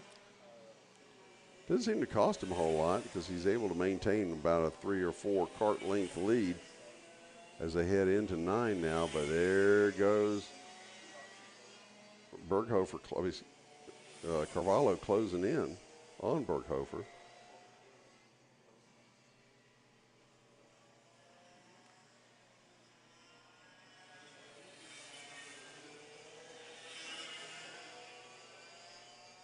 These two karts seem pretty evenly matched because nobody is pulling away or closing in with startling, rapidity or anything like that. So these guys are putting on quite a show and waiting for that mistake. And look at that. Carvalho closing in side by side now up that hill as they come through turn number 4 in front of us.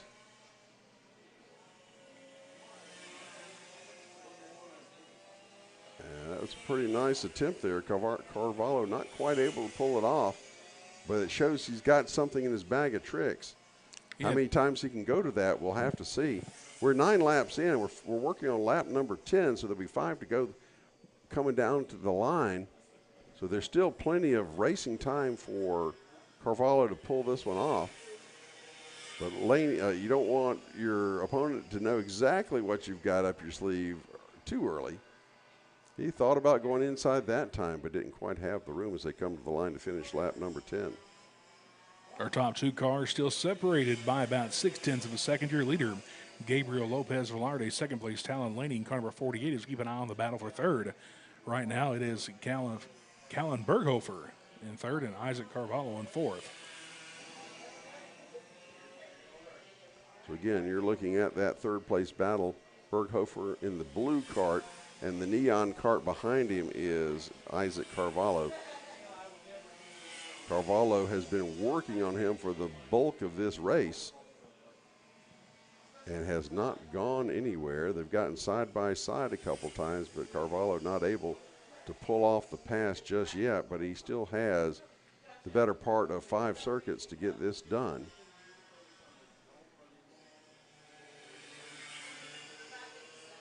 Right there might be an opportunity. Carvalho thinks about going to the inside, but doesn't quite have the mo to pull it down through that corner because it looks like Berghofer is going pretty high. Of course, that is the contact. We'll send your well, so much for that.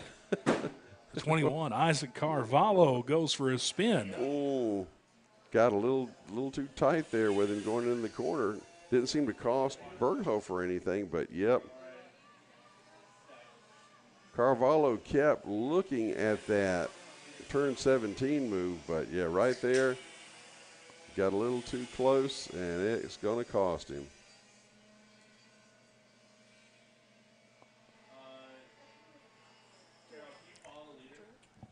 So let's see how we come back to the line here. Well, I'll tell you what, Laney and Velarde and Laney are not that far behind either. That No, may not at turn all. into a race yet as we have 3 laps to go. We had some excitement going on with Carvalho and Berghofer, but with that dissipated, we now have the first and second, and there's only 7/10 between the two. And this has all That's the visibly closing. definitely going into 9. This has all the trappings of Laney just biding his time, and there he There goes. it goes. Pass for the lead. That was the same move as the last race. Yeah, textbook pass there. But look at Velarde. He's not giving up. No, he's not giving up at all. Right there on his back bumper, heading him through the final turns. This time by, it'll be 2 to go. Yep, 2 to go signal. And Velarde, again, not going anywhere. Let's see, will he reply in kind when we get to turn 9? Well, first of all, they got to scoot up the hill. He may have something going around turn number 3, or maybe cutting back under 4, or going through the kink.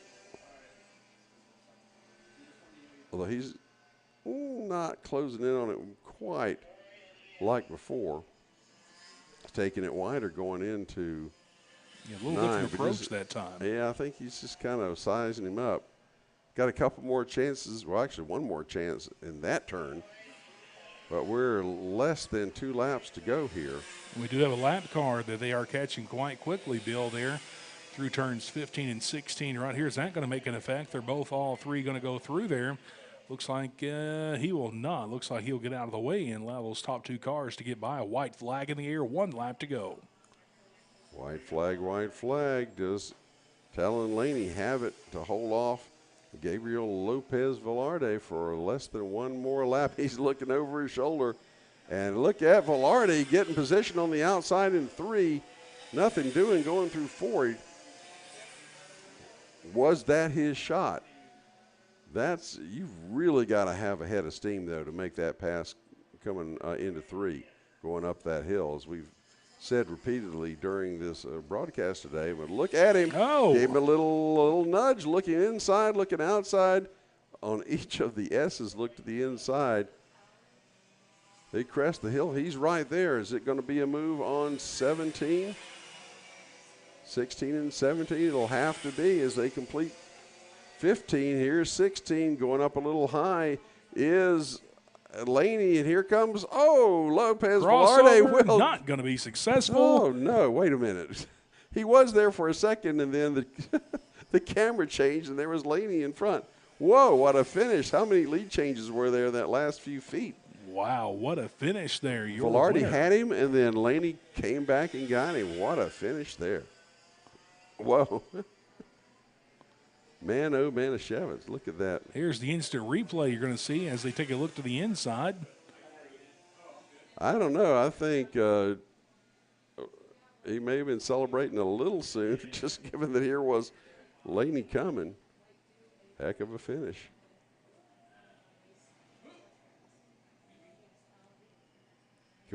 I'd love to go back to the entrance of 16 and see that whole sequence.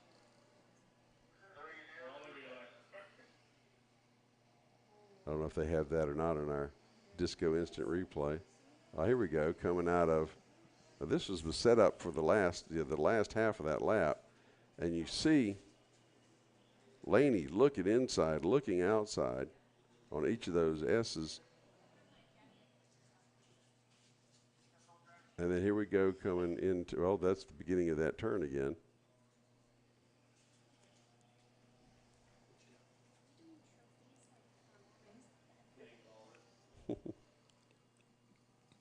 Maybe we'll find it. We will see. But whatever it was a heck of a move there on Velarde's part to recover, because Laney made a good move going into 16. And there you go. So now here we go with our next bunch. They're going to fire it up in just a second. Be our KA 100 division, Bill, That's junior right. and senior here. A great afternoon of racing so far. I'm sure these folks are going to put on a great show as well. Thank you for tuning in our live broadcast. You're watching the AMP Kart Racing Winter Shootout Series from the Atlanta Motorsports Park in Dawsonville, Georgia. I'm Blake Smith alongside Bill Rigdon calling the action here for you today on a cloudy, overcast day here in the north of Georgia mountains of Dawsonville. About 60 degrees here, humidity in the air. Putting on great racing here this afternoon. Seeing an instant replay from earlier, Yep. third and fourth place car. That was where we lost our challenger there. We had a great race going there, but then just I don't know, hooked him or hit the binders a little too hard or something, but it got away from him. So I believe our KA 100s are about to roll out. Yeah, they are. They are in fact rolling out. Got a 9-cart field.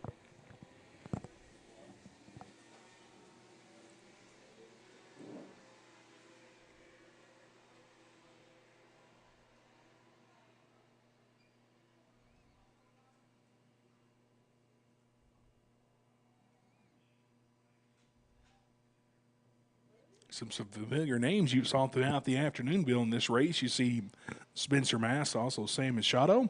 Brent Estes making a return.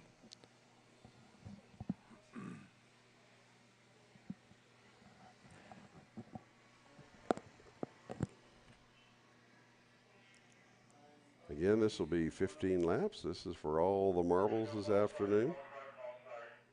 And here they come down to the line. They'll get another portion of a lap to form up and be ready to go. When you have a bunch of carts, it's a little hard to get them all squared away that quickly.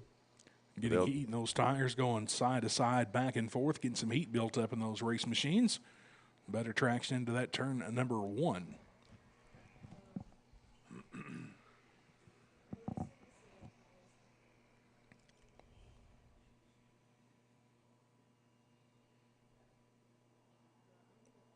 Once again, day 1 of the Winter Shootout Series. We'll be back here tomorrow live here with another day of exciting kart racing action. Be looking to see if we'll go green flag this time by. We are green flag here at Race Control. Off to racing in the KA 100 Junior and Senior Division. Well, got a bit of an accident there. 3 of them getting together. Got off into the rumble strips and off to the runoff and then spinning as well. That'll cost them, unfortunately.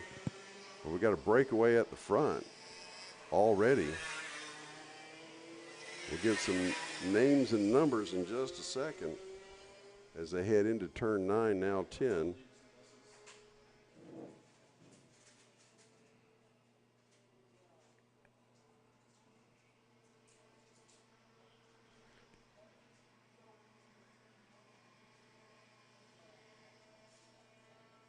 Heading through turn 16 and 17, be completing 1 lap here. We'll get you a rundown in just a moment. So at the line, it is going to be Spencer Mass, followed by Sam Machado, then Martin Simonoff, Benu Yedla, Christian Blevins Jr., and Brent Estes, your top 6. And then in our KA 100 Junior division, your leader is Andrew Hamill over Cameron Estes.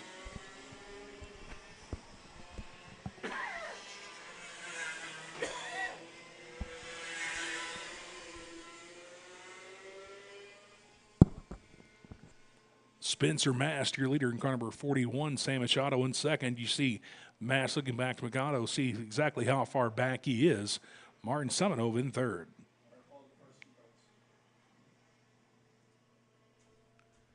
Well, Mast and Machado seem to have broken away by a little bit anyway as they come out of 17 down to complete lap number 2. Will this be one of those 2 kart races? But then again, all sorts of things have happened.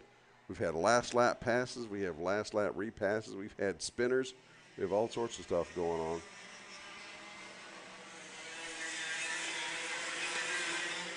Cart's going right underneath us here in turn number 4. Your leader once again, Spencer Mast.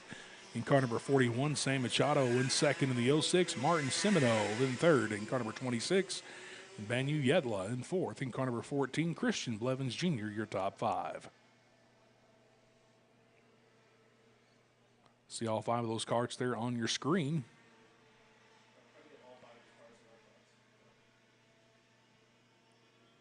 I wonder, is it easier to hit your marks whenever you've got somebody else doing the same thing? You Kind can of the play, chase the rabbit can type you, deal. Can you play follow the leader and just hope that the guy in front of you knows where his marks are? Right. Or you have the same marks. I guess it could be distracting in the sense if he has a different style or gets around in a different fashion than you do. But I guess it's also a good marker of whether you're making progress, as to whether you're closing in or holding on or losing ground. But it looks to me that these 5, the 2 and the 3 are now going to become a 5-car pack before too long, as Martin Simonoff seems to be moving from the 3 in the back to the 3 in the front. Yeah, it's going to be a good battle here. We've got the top 2 cars broken away by about 3 kart lengths heading in through turns 16 and 17. Simonoff seems to close in, or naturally close in at turn entrance, and it makes up a little ground in certain of these turns. Now, what can he do going up the hill? He can close in a little bit going up the hill. And I think now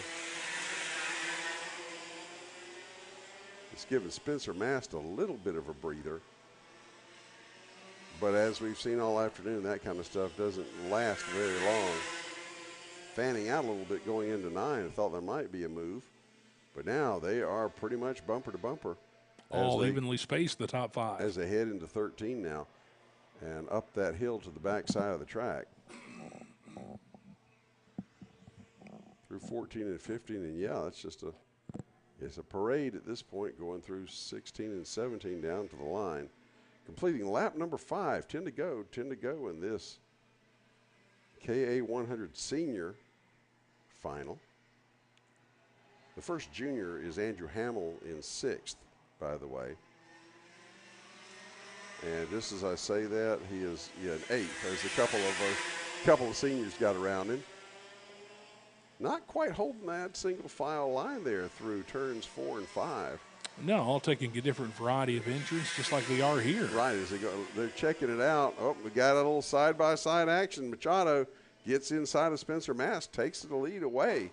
For a moment there, I thought Mast was going to fall back a little further than second, but he fell back in line right behind your leader, Mast. Just in line. I mean, just in time gets around him. But look, here comes Machado again, has position. Ooh. He's all over it, and then Gets in a little hot there and through gets those turns. And here comes Machado back with the crossover move. And if this is the way it's going to be for the next 9 laps, I'm all for it. Oh, absolutely, Bill. Great racing here. And look there on the inside. There comes Simonoff looking to the inside of Machado. Or Mast. I've got to get everybody straightened out now. I've kind of lost track of who's who. But that little move gave a big gap to our leader, Spencer Mast. Sorry, that was Machado and Simonoff. As Mast is still our leader, I believe. He's 41, right? Banu Yedla up to second in car number 14 now. Benny will sneak up on you. He'll get in there and give you a race. As here we come through turn number 16 and 17 down to the line, completing lap number 7, and your lineup, it all updated at once. They were that close together. Mast, Yedla, Simonoff, Machado, and Blevins.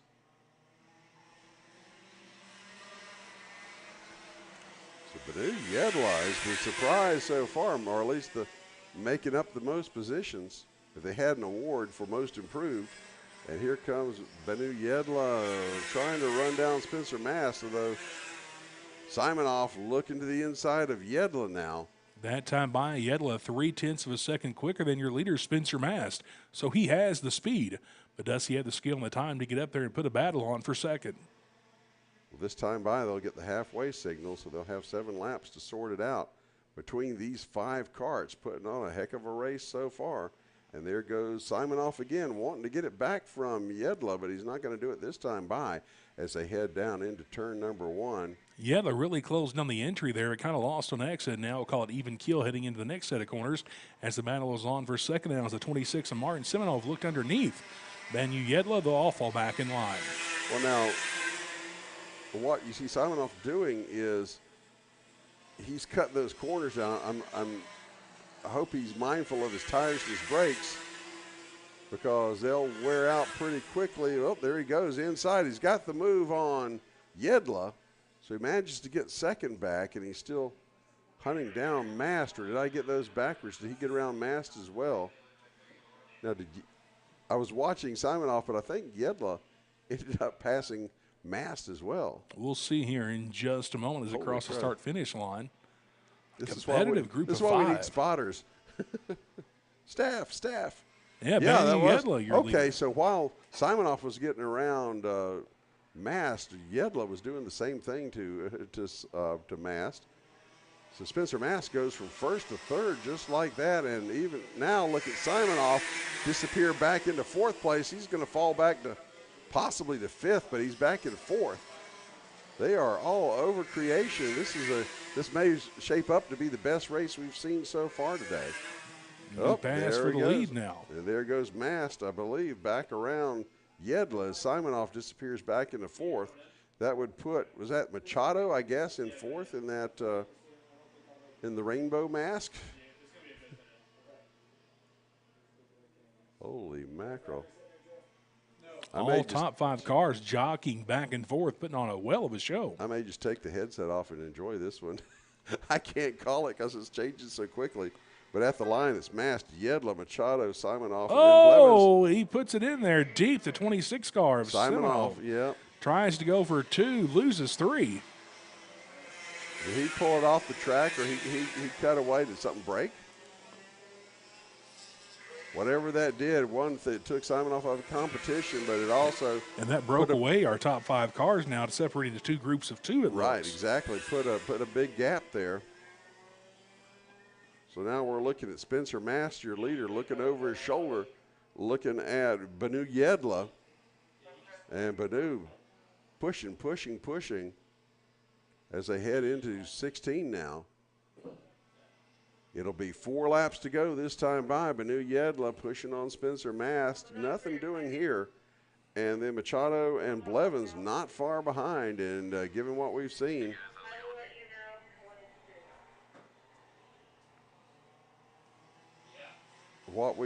anything can happen. And it could be, if you're sitting in 4th right now, that could be the catbird seat as they roar by under eye position, going through the kink at 5 and 6. And a little bit of spread now as Mast able to get a little bit of daylight, but that doesn't seem to last very long. Oh, hooked.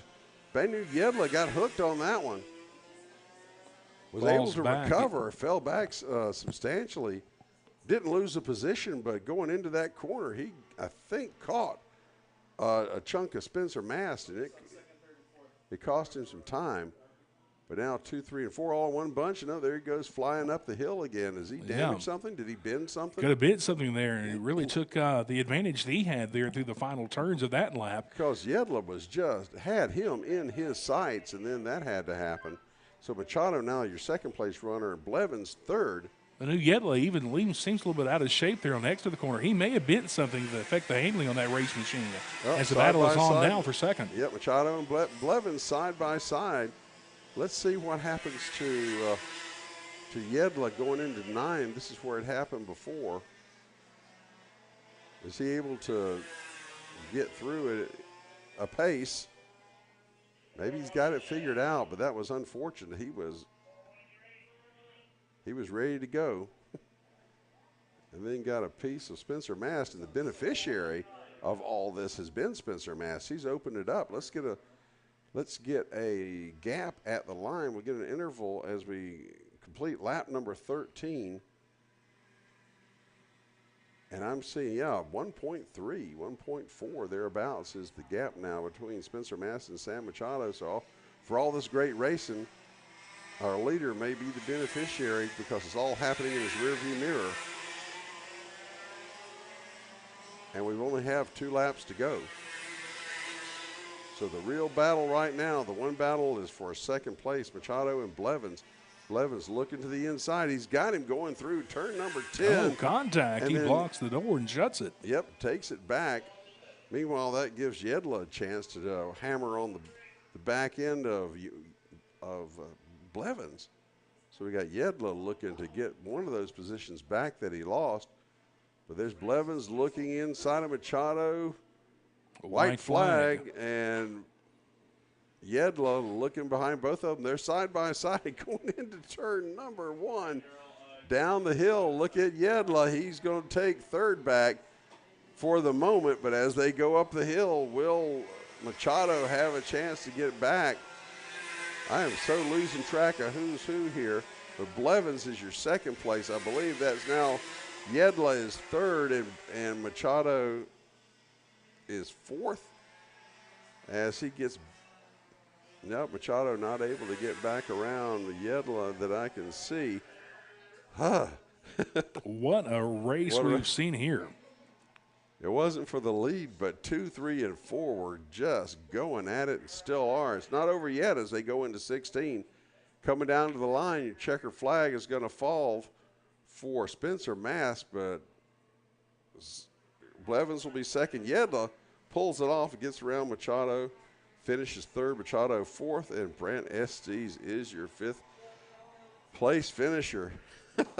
Whew, what a race. That was exhausting, wasn't it? That was. Keeping track of all those carts, jockeying for position. You started out there, top 5 cars, you could throw a blanket over them, and what a show they put on.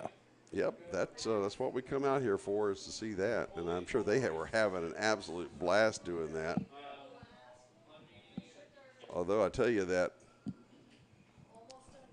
had a little misfortune there, a little contact, a little damage, and also the Simonoff was the loser, I think, and all that, because he was about to make that move around the Spencer mast and just hooked him, and it affected something, sent him up the track, and he wasn't the same after that. So that was a shame, because that looked like it was going to be quite the finish.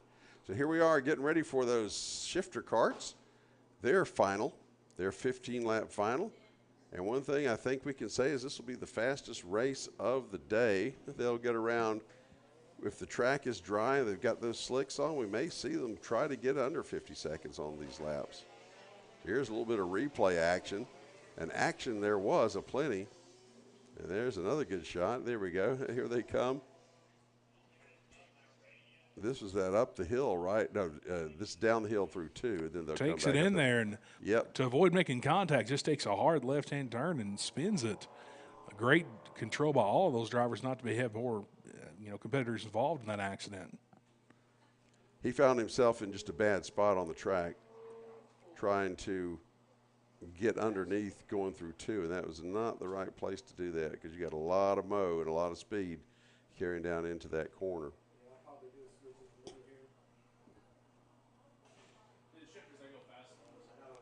Of course, the shifters, as we said before, they will start from a standing start.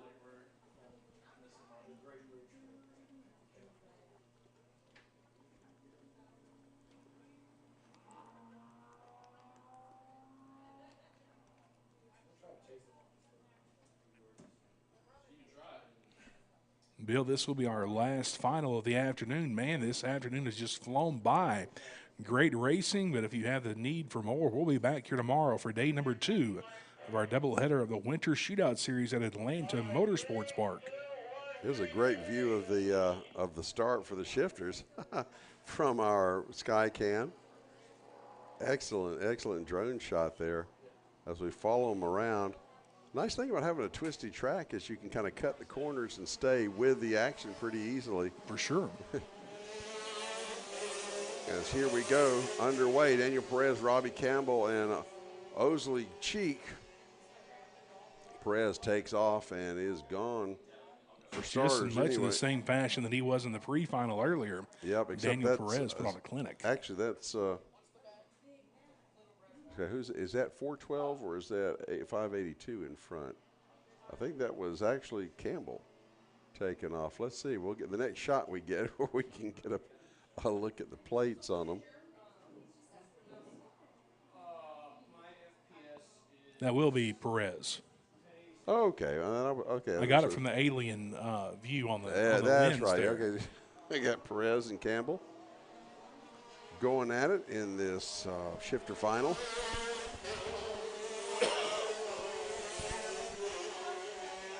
Now, the first time by was from a standing start, and yet Perez was able to click off a 51.819 lap.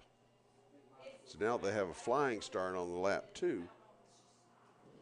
We'll see if we can get them underneath 50 seconds here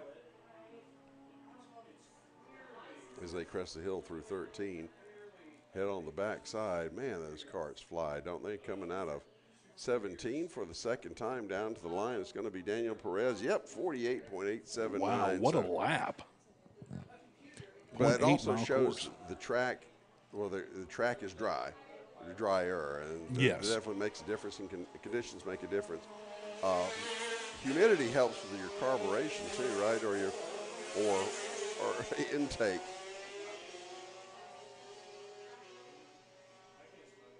So there goes Daniel Perez into turn number 9, taking turn 10 into the S's. Get out of that, take that 13 up, that little brief hill.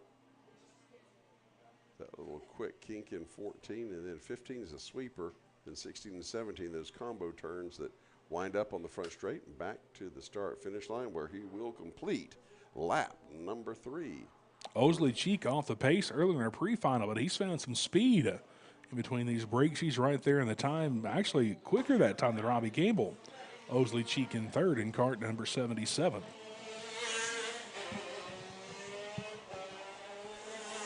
So I've got a William here saying Marion Kremer set the overall track record at last month's race, setting the record at 47.9. Wow. Now that race, there was 26 shifter carts in that one. So depending on the time of year and who you can get. But look at that drift. Just drifting on the Yeah. exit there. That's what's fun about these guys, man. You got to be on a knife's edge of control and have the nerves of steel to be able to guide those. They make turns where that. turns aren't and make lines where turns are. Right.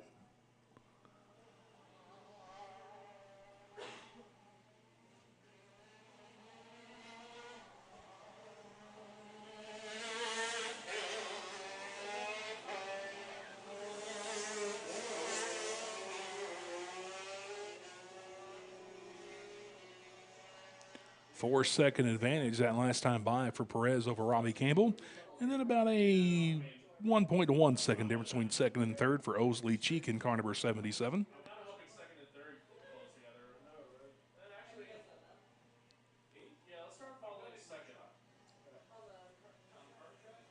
Yeah, nobody else has gotten sub 49 yet other than that best time from Perez. It's early yet, though, as we are 5 laps. Just finished lap number 5 out of 15. 10 to go here in the shifter final. Great view there on our Skycam, getting all 3 carts on track in one shot.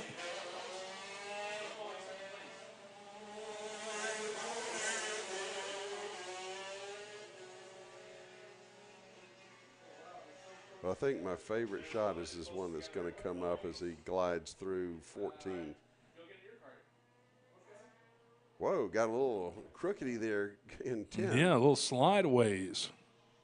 But it's right here, if we can get that shot coming out.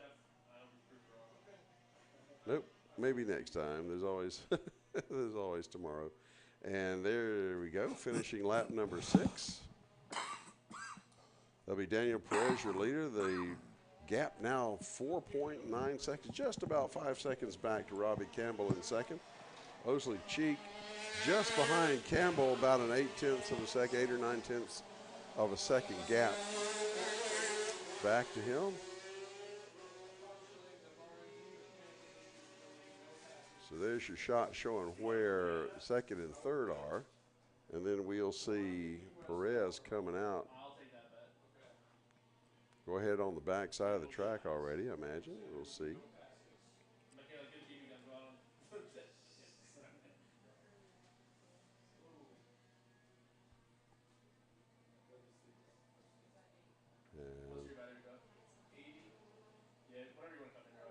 You want to run outside and wave so we can see? No, there we go. Okay. Daniel Perez going so quick, it's hard for the cameras to keep track of him out here today. Battle is on once again for second, third. That's Robbie Campbell and Osley Cheek Going in up third that position. hill as we complete lap number 7.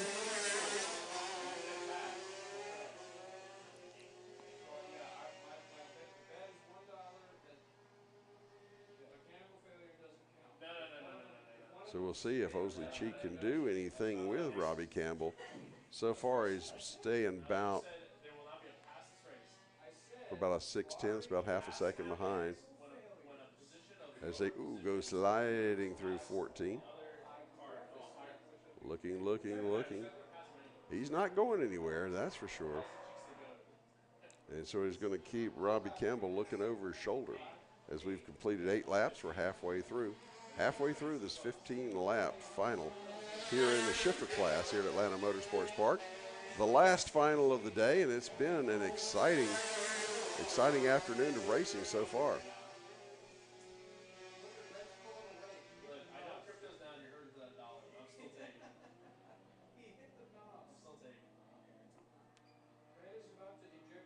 There's another little. There's a little. They're hitting the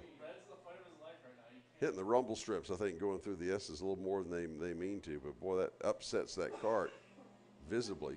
No suspension to speak of, so it translates all the way to the kart driver when they hit a bump like that. Down to the line now, completing 9 laps. 6 to go here. Seeing if Osley Cheek can do anything with Robbie Again, Campbell. about a 1/10 of a second quicker that time, Cheek compared to Campbell. So he's got the speed, but like you said before, catching one thing, passing him is another. Yeah, you can see Cheek slinging that thing through the corners. Those drone shots are great for seeing that. How he's just taking as much, taking it to the limit that he can. And you see Campbell, hitting that rumble strip again in the S's. Yeah, usually you can see, I mean, Cheek is going where Campbell isn't for most passes, except right there. They're pretty much following each other's tire tracks. That'll be the completion of lap 10. 5 to go. 5 to go. Can Osley Cheek do anything with Robbie Campbell? And it looks like He sees can. him. It's just a matter of if he can just get that last, say, 2-3 kart lengths and catch him. But it's the going through, once they get through this turn here and go through 9, it's the entrance to the S's after 9 that you'll see him. He just looks rougher on him going through. I don't know if that was making much of a time difference. It actually seems to be faster as he comes out further ahead. But now look at Cheek. He's definitely using up more of the track going through 14. Absolutely. Trying to use all he can of the track out here to see if he can make his way into second. All this happening nearly 7 seconds behind your leader, Daniel Perez, in car number 582 is 4 laps to go here this afternoon.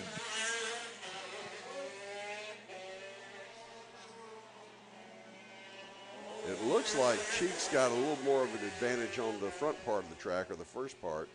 And then once we get through the S's, it's more Campbell's territory.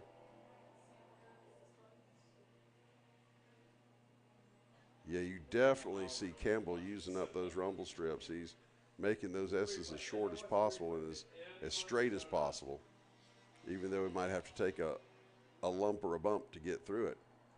But coming through 16 and 17, it looks as if Cheek's got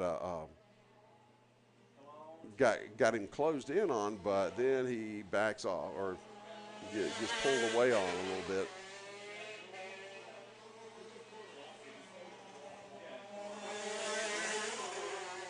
Campbell moving around more these last couple laps. Could he have used his tires up trying to hold off Cheek? We've seen Cheek use his tires all afternoon trying to make those passes. And it could be trying just to make that kart as wide as possible. but he's not hitting those strips quite like he was. He may at this point just get defensive. Because we'll see what happens going into 16 this time. And there goes Cheek looking underneath or trying to look underneath. Does he have any kind of 2 laps to go. any kind of line going through? Not this time. We're off finishing 13. 2 more to go. There's Campbell and Cheek.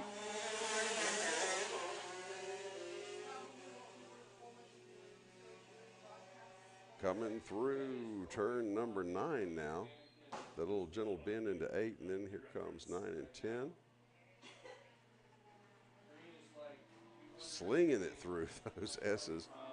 Taking that little 90 going up into 13, and then 14, sliding it out into the runoff there. And to me, it looks like Campbell's gained a little bit on that lap. This may be Yeah, to he his did advantage. pulled away. Now it's just a matter of not making a huge mistake for the last lap here.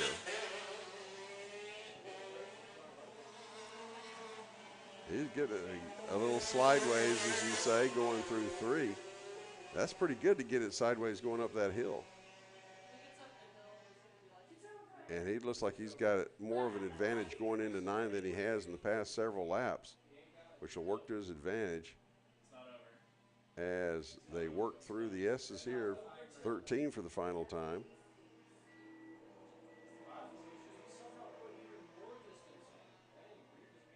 And then working through 14, checkered flag. Checkered flag, Daniel Perez taking home the win in the shifter final here this afternoon. And Campbell finally able to fight off Osley Cheek in a great battle. Cheek didn't give up. He got closer and closer and closer, and then Campbell slammed the door on him and brought home second place. A great finish here this afternoon for a great afternoon of racing for the Winter Shootout Series at Atlanta Motorsports Park. Ooh. I want another race. You think we can talk them into racing something else? That was a lot of fun. I'm not ready to go yet, but that was a great afternoon of racing. And, folks, there's more of the same tomorrow.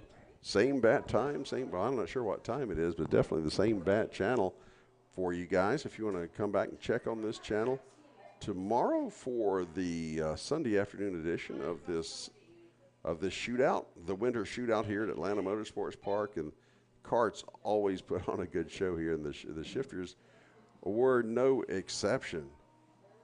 Whew.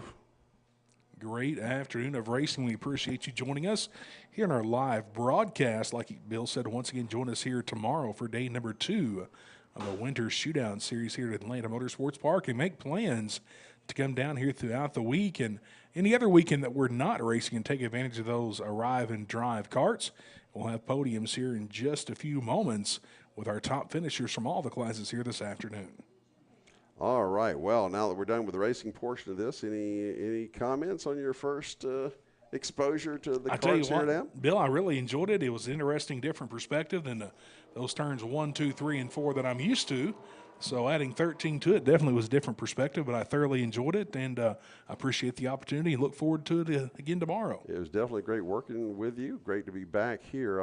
I kind of spotty as to when I can get up here and do this, but I always enjoy it when I do. The karts, it's really surprisingly good fun to watch, and the kids and the adults, whoever's all in those karts, are having fun. But yeah, if you could all have a chance to get out here whenever they're having one of these events, come and watch, because these things are even better in person. And if nothing else, come do the Arrive and Drive karting. Check out at the website. Now, I'm trying to remember, it's AtlantaMotorsportsPark.com, but there is a separate karting site, and I am really not doing a good job giving that out. Is that on here? It is not. Just see AtlantaMotorsportsPark.com. They'll direct you. There'll be a tab on there. There's a link there for you, and come out and enjoy. It's a great facility out here, and we've had a great time this afternoon. We appreciate you joining us. Stick around for podiums. You'll get to see them spray the bubbly Oh, and exciting. have these kids on the podium. And that's what it's all about, is standing up there and getting the trophies and being on the podium and being able to celebrate a well-deserved victory. So for Blake Smith, I'm Bill Rigdon. Thank you very much for joining us here at Atlanta Motorsports Park for the Winter Shootout. We'll see you again here tomorrow. Drive safely, have a good day, and enjoy your evening. So long. Thank you.